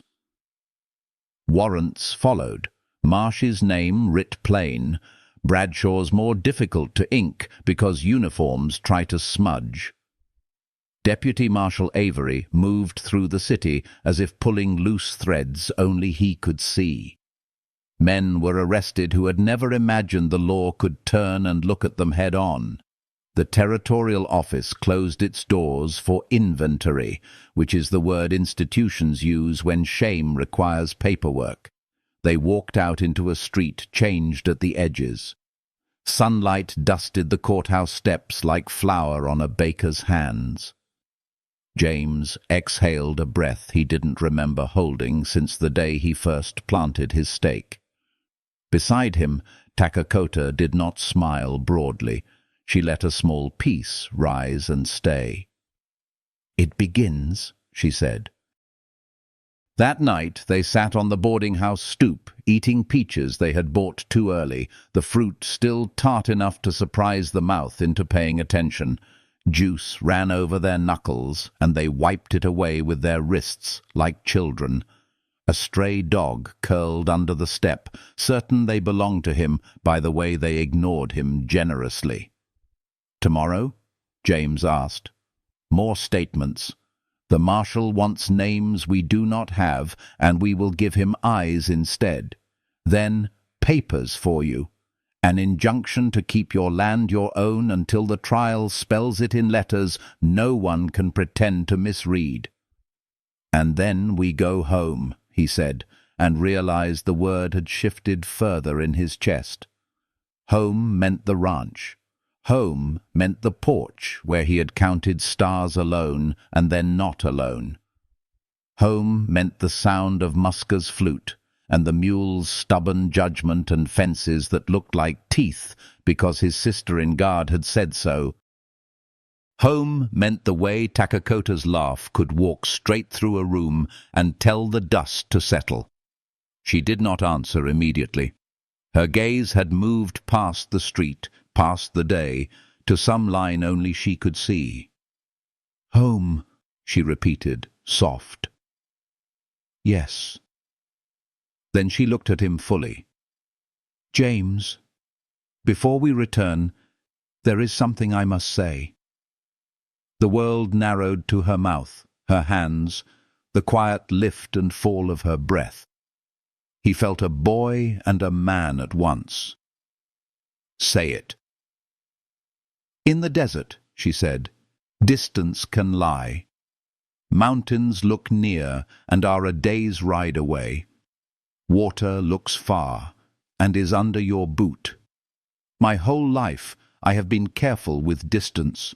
I measure, I judge, I protect. I stand far enough from what I want to keep my people safe. But today, when you spoke, and when the judge listened, and when the room chose truth without being forced to its knees, I felt a distance close inside me. I do not know if I can protect you from the world, and also from me wanting what the world may not understand. But I know this: I do not want to stand so far from you that the wind steals the sound of your name." He did not reach for her immediately. He let the words rest where they landed. He let them warm the air and make it breathable. When he spoke, his voice had gravel in it, the kind earned on a long road. "I've spent years hiding a hunger by calling it independence," he said. "I do not want to hide any more. I want to build something that will still be standing the morning after any storm that finds us." Her hand found his jaw, strong and careful. She held his face like a promise and a question, both. He answered so slowly, it felt like prayer. Their mouths met the way two rivers do when one has learned to respect the other's current. No rush, no wrestle, only the deep recognition of what water does when it remembers its home. The kiss was not proof and not argument. It was consent. When they parted, the sky had gone the soft blue that only happens after heat has finally laid itself down. The stray dog snored. The peach pit on the step looked like something that could become a tree if anyone gave it half a chance. "Tomorrow," she said, and the word sounded like both battle and blessing. "Tomorrow," he echoed. Morning brought letters with seals, and a marshal with a new list, and a rumour that Captain Bradshaw had left town by the East Road. Men who had been brave before sunlight went looking for courage behind whiskey. The judge signed papers that made some hands shake and others steady. James took hold of his, felt the weight of it like a tool more honest than any hammer he'd used. It did not feel like a weapon. It felt like a stake. They were ready to leave when a boy with dust to his eyebrows skidded into the street, calling James's name. He was panting too hard to make sense at first. He made sense with his eyes, fear and urgency, and the kind of message that sprints by itself. "From your ranch," he managed, thrusting a folded scrap. Muska's hand again, slanted and sure. Riders again, closer. "We are ready, but it will be soon. Come when you can come safe. I keep the mule from telling the truth to strangers." Takakota read over his shoulder, and her shoulders straightened in that way they do when the world asks, and she answers before it finishes asking. "We ride at once," she said. Then to James, quieter, "We do not hurry bravery, but we go quickly now." Judge Richardson met them at the steps, as if he had been watching the air for what it would carry. "I expected this," he said. He handed James a second document, an order for protection, the ink not yet dry. "Take this. Show it if your words meet men who can read." For those who cannot, I've sent a marshal 2 hours ahead of you with 5 men and a wagon that looks like it belongs but doesn't." "Thank you," James said. The 2 words shook loose more gratitude than a speech would have. "Bring yourself back," the judge replied. Then to Takakota, "And bring him back with the same number of bones he leaves with." "I will," she said. There was no bravado in it, only accuracy. They rode out with the sun still gentle enough to be kind. The horses held the speed they could keep for a long time. This was a distance that had to be respected, or it would punish them for forgetting.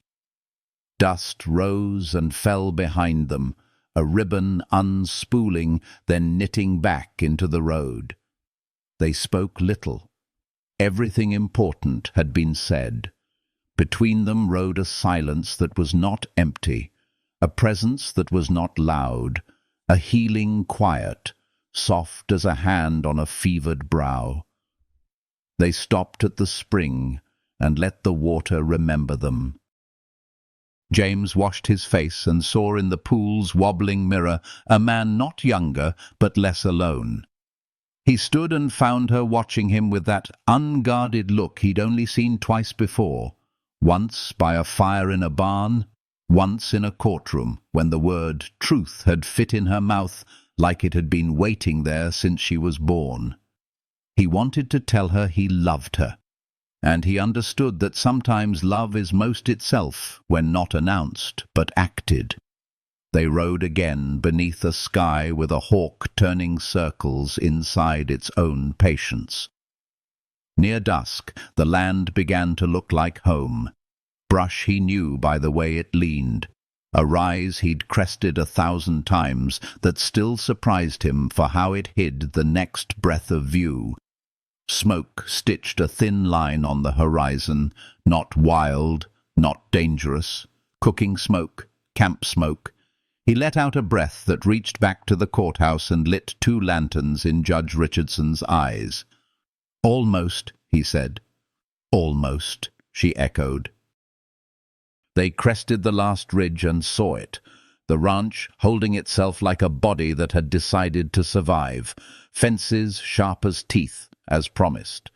2 horses tethered where they shouldn't have been if those horses belonged to friends. The mule at the far corral, looking like he knew every true thing and would tell none of it. A figure on the porch lifted an arm high. Muska. The gesture was not panic.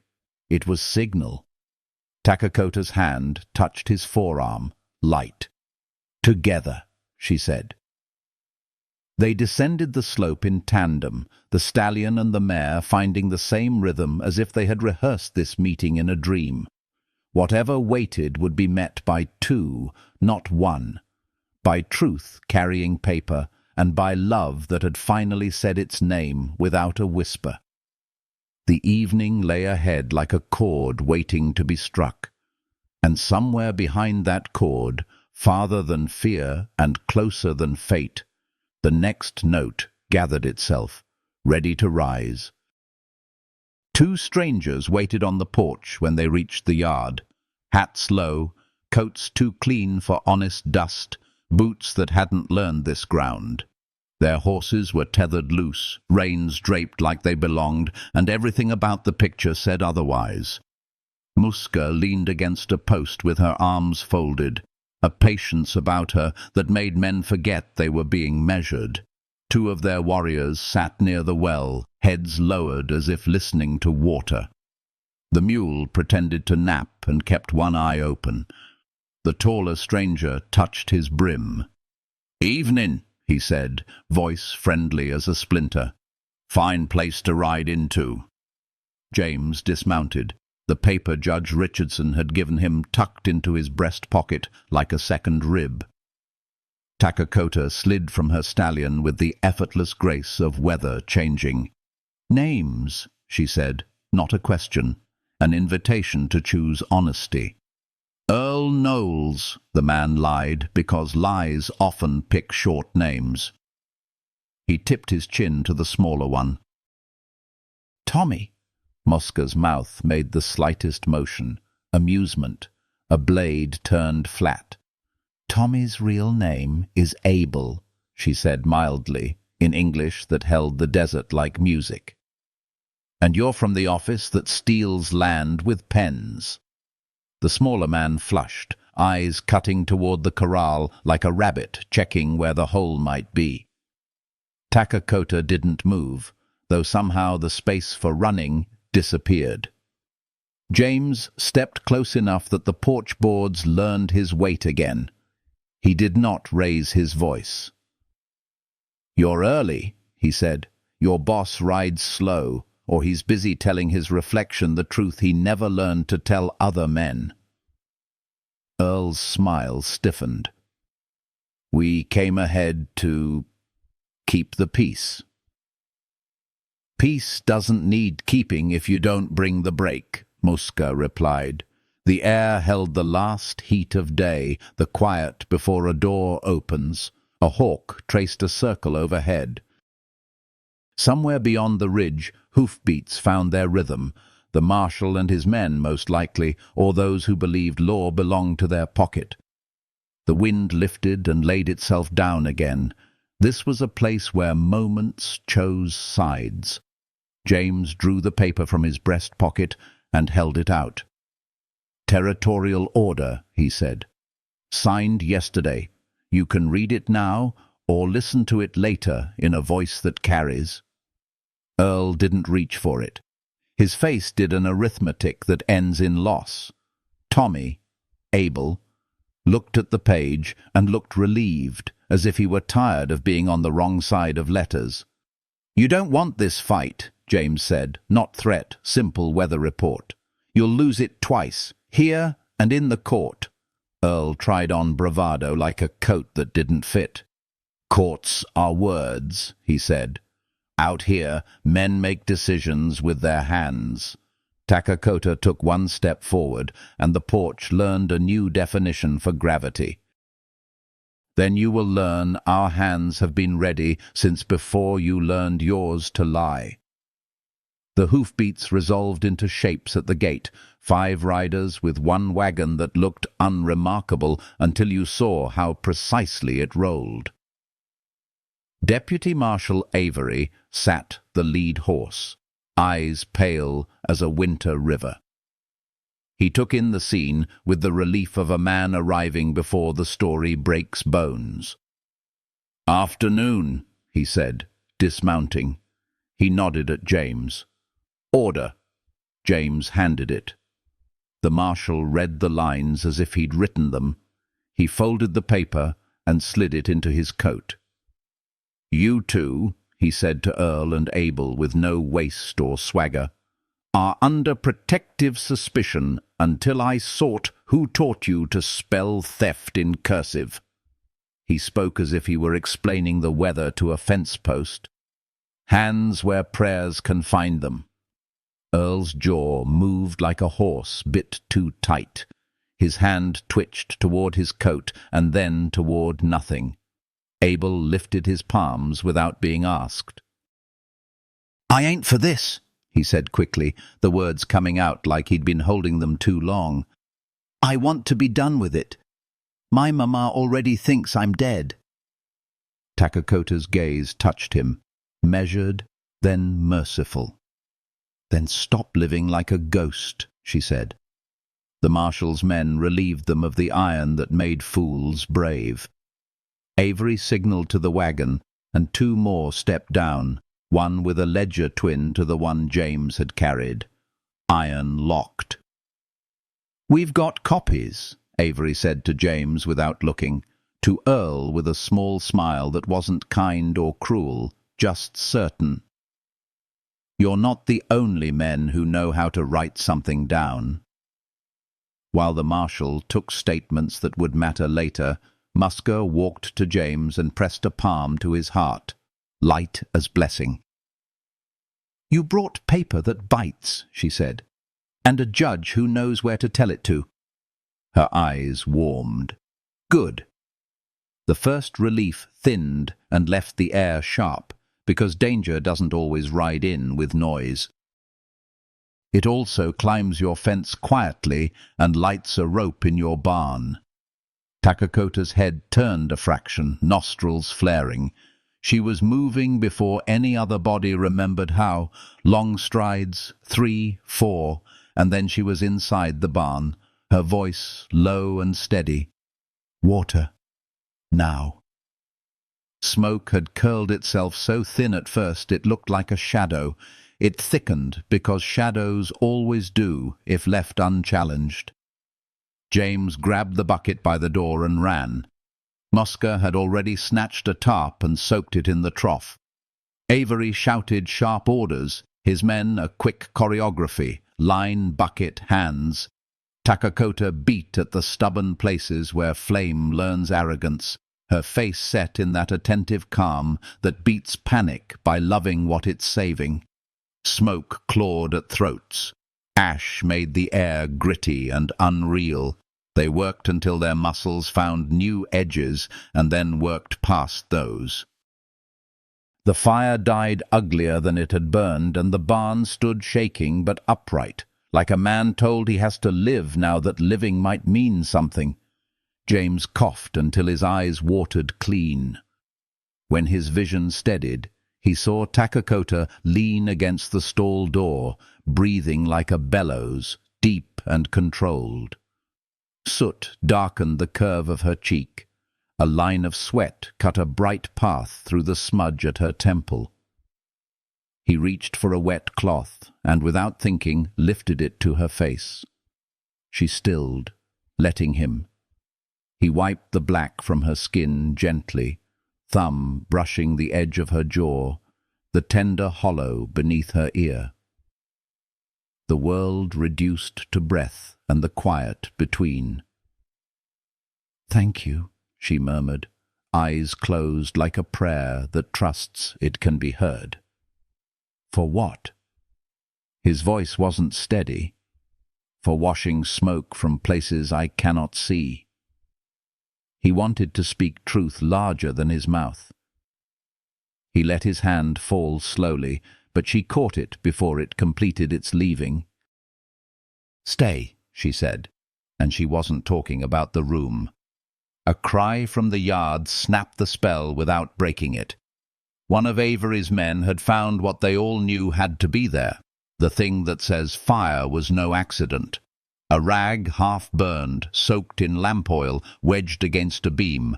The truth has a smell. Avery's face changed only in the eyes. "Someone wanted fear, not ruin," he said. "A message, not a finish." "Then we answer," Muska said, and her voice was all mountains. They gathered on the porch where day tilted toward gold. Earl and Abel sat on the edge of the steps, hands bound, not as trophies, but like men being kept from reaching for their old choices. Avery leaned a shoulder to the post and watched the road, because the road always has the courtesy to tell you what it plans if you know how to listen. "Marsh?" James asked. "Coming," the marshal said. Men like that can't let a story end without hearing their own voice in it. He arrived as the sun dropped to a place that makes faces honest. Clayton Marsh, with 3 riders who looked at the ground between hoof and shadow the way a man eyes a snake he pretends not to fear. He reined in short of the gate, saw the marshal, saw the order in his coat, saw the 2 bound men, saw Takakota, and rearranged his mouth into a version of pleasant he hoped would pass. "Deputy Avery," Marsh called, voice smooth enough to make dust consider lying down. "I heard there was trouble on this property. I came to render assistance." "Much obliged," Avery answered, tone so neutral it cut. "Assistance received. You can render yours by dismounting and handing over anything that writes or shoots." Marsh laughed softly, as if this were a shared joke told in a nicer room. "Surely." "Dismount," Takakota said. He obeyed her before he remembered he didn't have to. His boots hit the dirt and found it less friendly than it looks. He removed his pistol with a reluctance he tried to hide and handed it grip first to Avery. When the marshal held up the injunction, it shone like a small, clean thing. "You know what this says?" Avery told him. "I know what paper says when it's frightened," Marsh answered. "It says anything." "Not this paper," James said quietly. "This paper says what the land has been shouting for years, and men finally learned to hear." Marsh's eyes slid to the barn, took in the wet marks, the tired bodies, the fact of a fire that had failed. A crease of annoyance, no more, because men like him practice smaller emotions to keep their bigger ones from being seen. "I suppose," he said, "that you'll want to search my person." Avery didn't sigh. He did what honest men do when the next right thing is plain. He searched, found a folded note with numbers that matched the ledger's ugly music, found a thin knife meant for letters and men's belief, found a small vial of oil. "Convenient," he said. "Circumstantial," Marsh corrected. "Admissible," Avery returned. Marsh's gaze moved carefully to Takakota and stayed there a heartbeat longer than polite. "You've made a fine spectacle here," he said to her, the contempt trying to be charm and failing. "Standing on a white man's porch, playing queen." Takakota did not blink. "I do not play," she said. "I stand." He turned then to James, thought he might find softer ground. "You're confused, Crawford. You think this land is your future. It's your chain. I'm offering release." "No," James said, and he felt it all the way to the soles of his feet. "You're offering absence and calling it freedom. I've lived that already." Something moved behind Marsh's eyes, annoyance growing legs. He shifted, body readying around a bad idea, and then Avery's hand settled lightly on his shoulder. The marshal's touch was not force, it was direction. "Clayton Marsh," he said, with a weariness that wasn't fatigue, "I am arresting you for conspiracy to defraud, for tampering with land records, for intimidation under color of authority, and for being so proud of it you wrote it down enough times to make my job easy." For a moment the yard held a silence that did not choose sides. It simply held. Marsh smiled, the kind a man wears when it's the only tool left. "You'll make a show today," he said. "Tomorrow is our work," Takakota answered. "You only ever lived for yesterday." Avery's men took Marsh and the riders to the wagon. The wheels made a sound like a line being drawn straight. Abel, the smaller man, cleared his throat, the way a conscience does when it's been ignored too long. "I'll testify," he blurted, eyes on the dirt. "I kept names." "I'm done with this." "Then be finished," Muska said gently, as if she were telling fever it could go now. "Tell it all, and then go build something you won't be ashamed to look at." The light thinned, the kind of gentle falling that makes even broken things look like they belong. Avery lingered by the post, hat in his hand, as if taking one last measure. "You'll have papers in 3 days," he told James. "The judge moves fast when the world deserves it. Keep someone awake at night for a while. Rats don't like it when the kitchen has eyes." "We don't sleep heavy," James said. "I noticed." The marshal tipped his hat to Takakota. "Chief." "Marshal," she returned. When they rode away with the men who had made a habit of taking, the yard exhaled. The quiet that followed wasn't emptiness. It was a bowl the evening poured itself into. Coyotes began their low chorus far off. Not threat, just the world naming itself. The mule finally closed his open eye and decided to forgive everyone.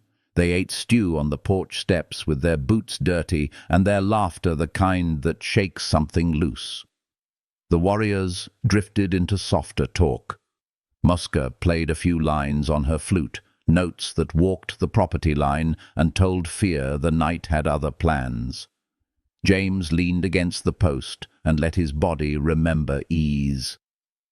Takakota sat beside him with her knees drawn up, forearms on them, hands relaxed, a posture of trust more intimate than an embrace. "Home," he said softly. "Home," she echoed, and the word felt both like a rival and like an oath two people make to the same horizon. He turned to her slowly so the moment wouldn't startle. "There's something I didn't say in Phoenix." "You said enough," she answered, a smile in her voice. "Maybe. But I want to say this, standing where my life began to forgive me." The words had waited years for a place to land. "I love you," he said simply. "Not the legend you've become, though I honor it. Not the height that makes rooms remember themselves.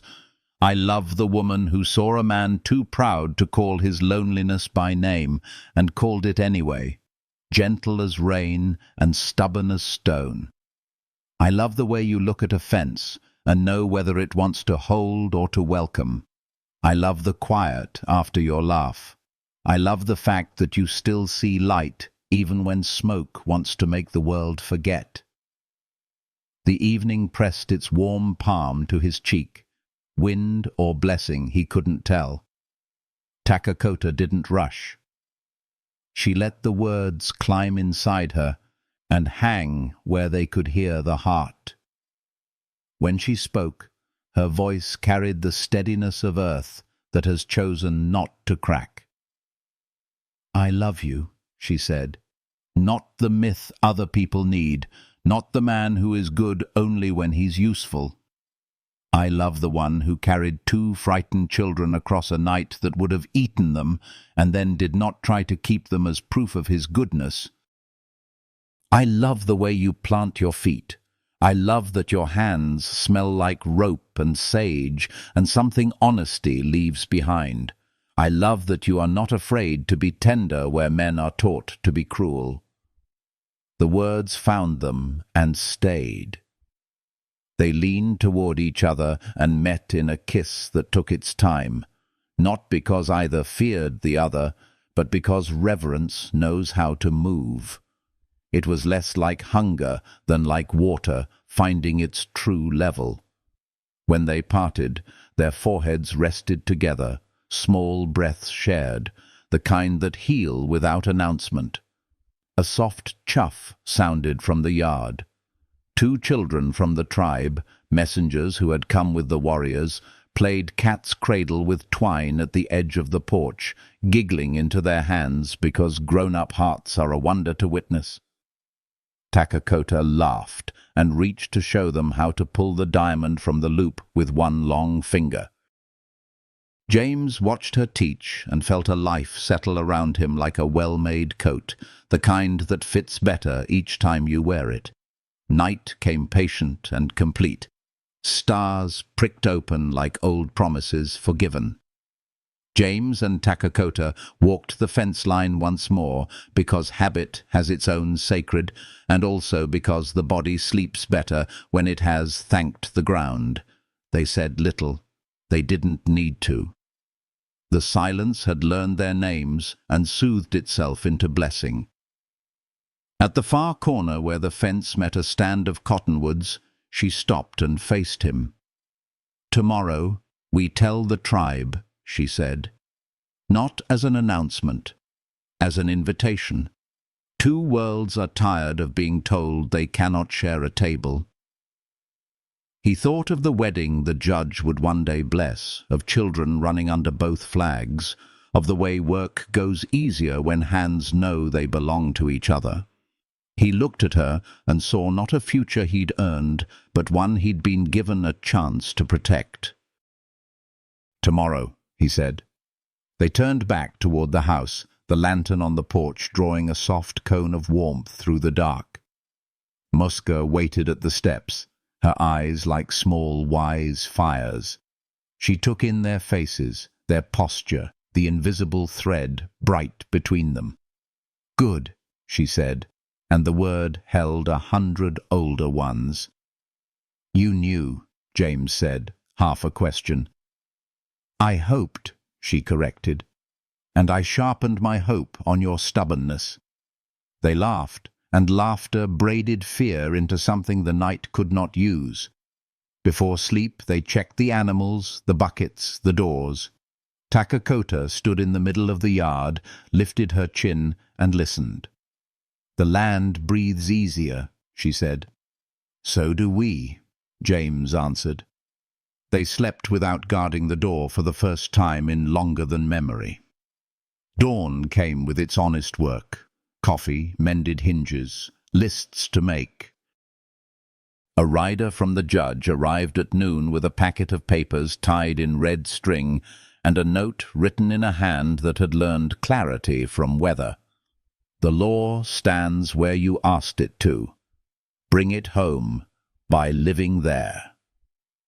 James signed where he needed to sign. Takakota pressed her thumb beside his name, a small brown moon next to black letters. Muska cut the string and tied a piece of it around the mule's halter for luck.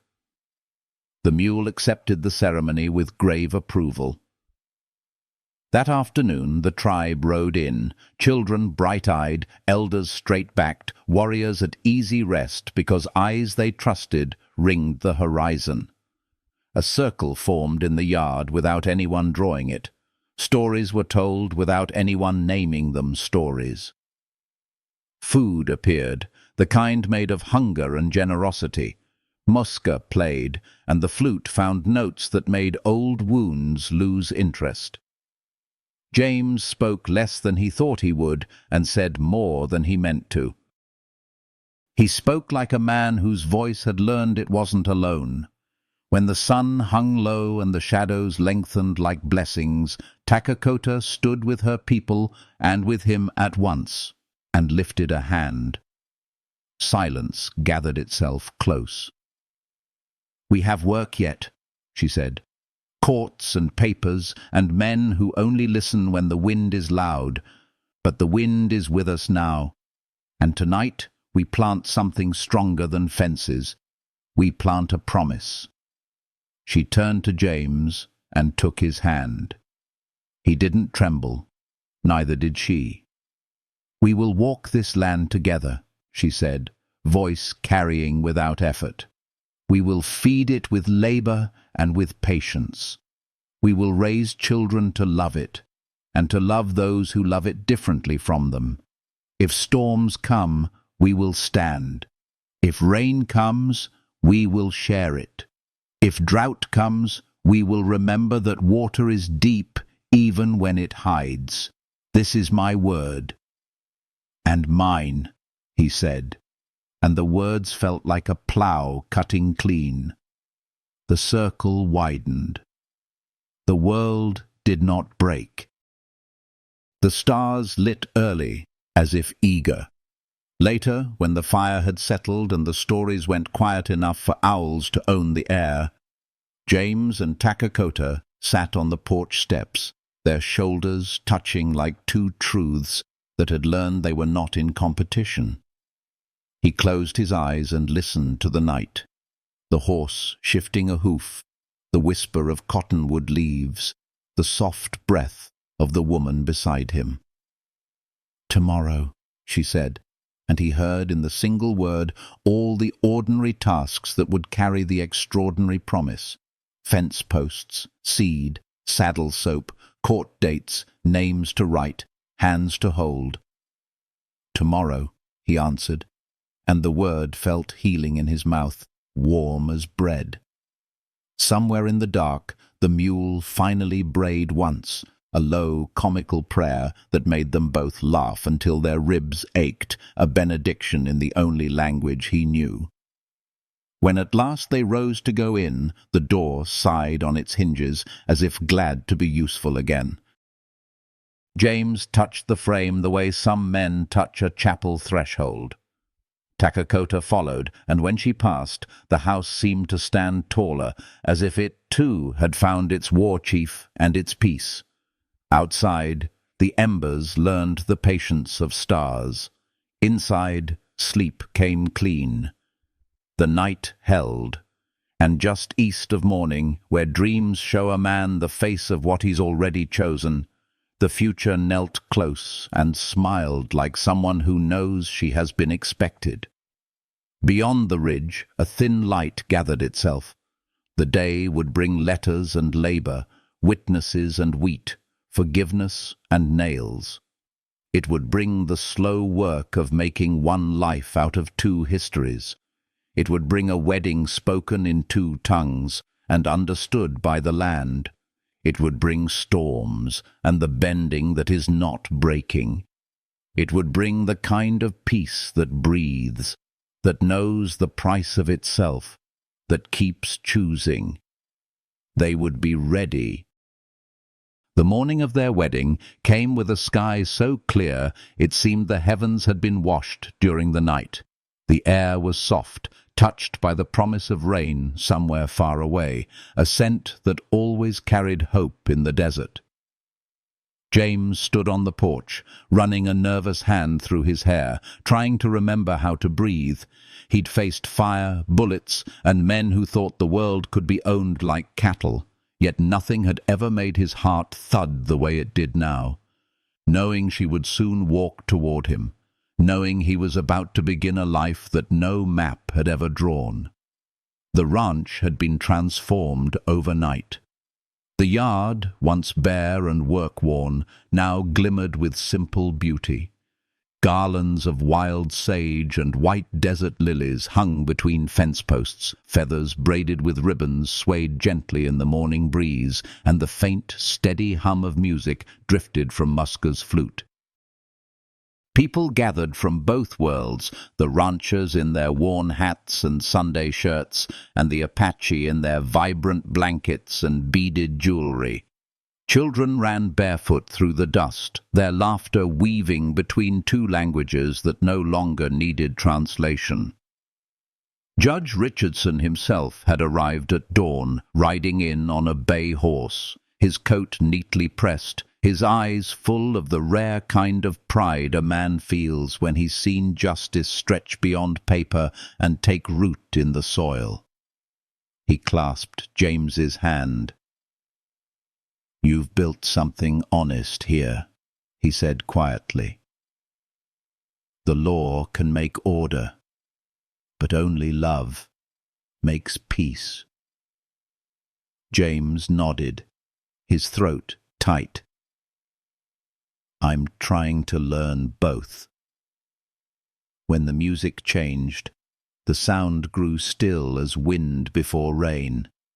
Every head turned toward the ridge. And there she was. Takakota came riding slowly down the hill on her white mare, sunlight trailing her like a living halo. Her dress was a blend of two worlds, soft cream buckskin embroidered with silver thread, fringes that caught the wind, and a belt of turquoise stones around her waist. Eagle feathers crowned her head, not as decoration, but as birthright. Her long hair, unbraided for this day, rippled like black water under the sun. She looked both untouchable and humanly tender, the kind of sight that made a man forget everything except how lucky it was that he'd lived long enough to see her. Muska walked beside her, proud and strong, carrying a bowl of water from the river. Behind them came a procession, elders from her tribe, neighbors from nearby homesteads, children carrying wildflowers, and warriors who had once sworn their loyalty only to battle, but now stood as witnesses to love. When Takakota reached the yard, she dismounted with quiet grace. The mare bowed her head, as if even animals understood the sacredness of the moment. James stepped forward, and for a heartbeat they just looked at each other. The world around them faded until there was nothing but two souls that had crossed deserts, fires, and years to find each other again. He took her hands, small gestures for a man who had always lived by work, but they trembled with meaning. Her palms were warm, calloused from years of holding both weapons and wounded hearts. "You're beautiful," he whispered, voice breaking on truth. She smiled, her eyes deep with something that steadied him. "So are you," she said softly, and for once he believed it. The ceremony was not of one people, but of two. Judge Richardson spoke first, his words steady, his tone reverent. "This union stands where the past has drawn too many lines," he said. "Let those lines be crossed and carried away. May your hearts remain honest when the world forgets how." Then an Apache elder stepped forward, his face painted with symbols of strength and renewal. He dipped his fingers into the bowl Muska carried and sprinkled water on their joined hands.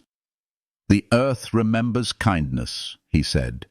"May she always remember yours." Takakota's grandmother's necklace, a single carved stone, was placed around her neck by Muska, who whispered words in their language that made her eyes glisten. James couldn't understand them, but he felt their weight like a benediction. When it came time for their vows, the judge nodded to them gently. "Speak from the truth that brought you here." James turned to her, and though the crowd stood silent, his voice seemed to carry through every heart that listened. 15 years ago, I thought I saved 2 children. Now I know you were sent to save me. You brought back the pieces of my soul I buried under work and sorrow.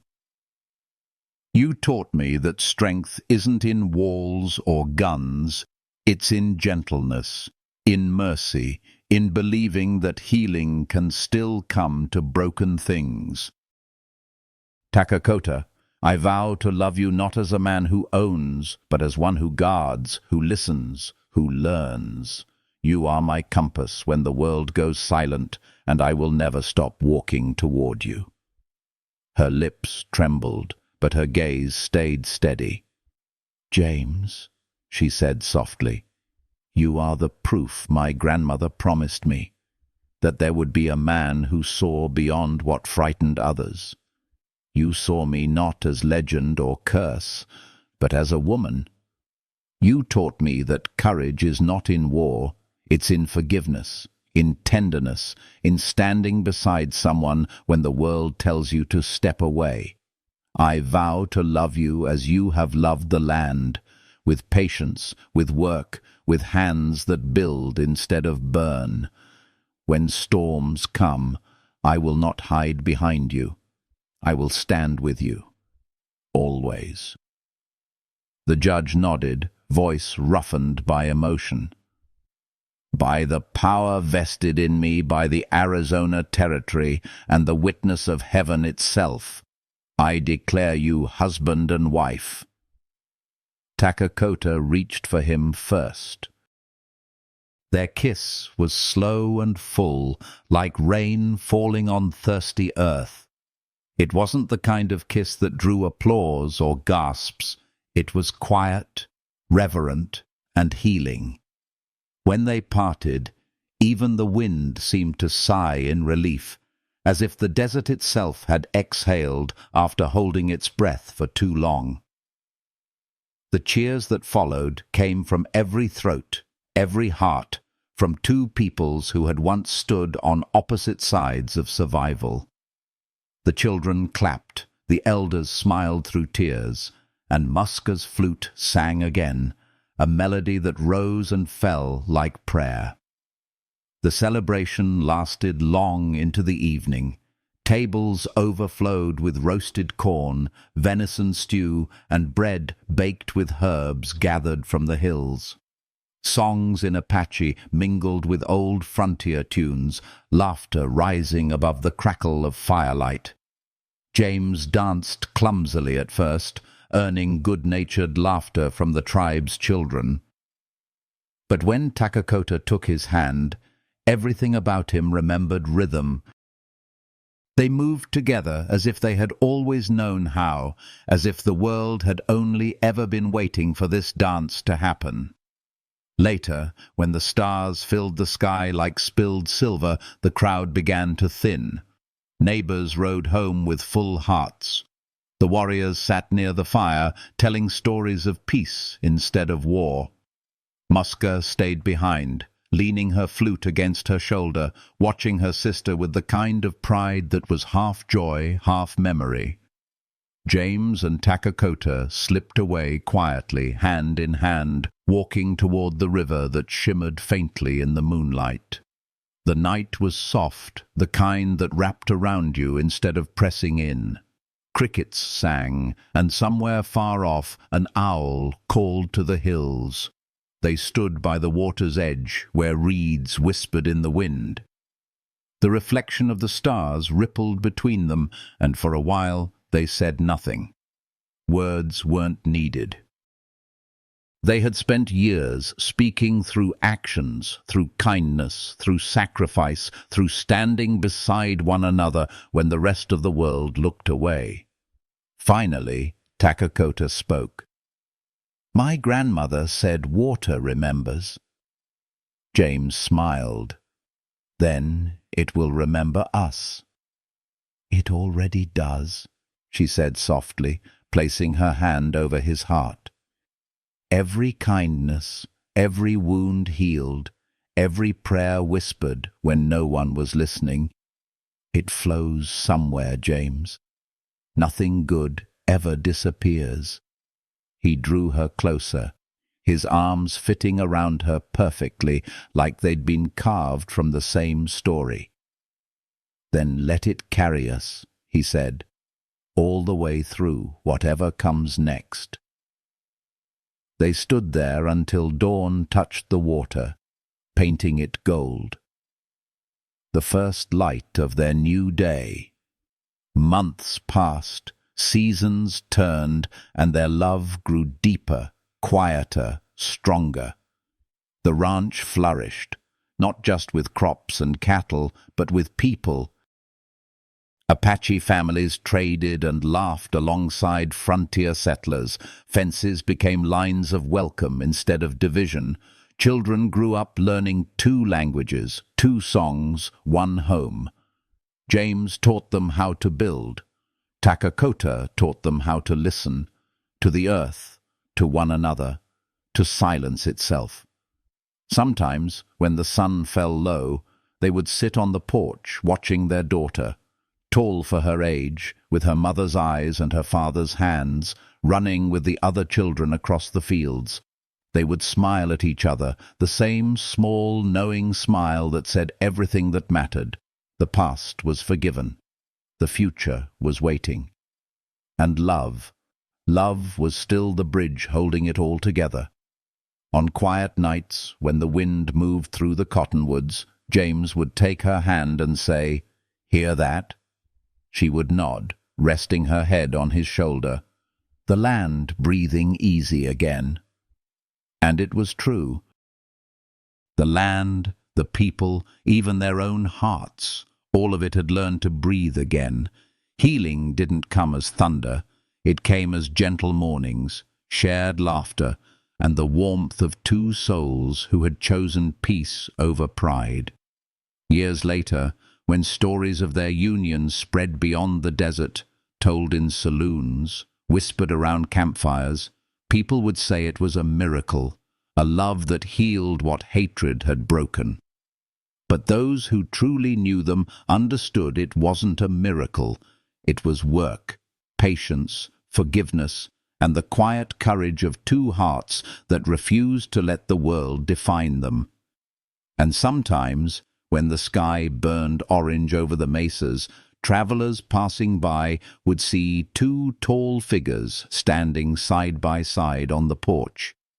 The man with silver in his hair, the woman still radiant as sunrise. They would wave, smile, and feel something inside them soften, as if love had reached across the distance and whispered, "See, it's still possible." If this story touched your heart, let it stay a while. Like the desert wind that carries songs across miles, share your thoughts below. Tell us what love means to you. Press that like, leave a comment, or subscribe for more stories that bring warmth, hope, and healing to tired hearts. Because sometimes all it takes is one act of kindness, one story of love, to remind the world how to breathe again.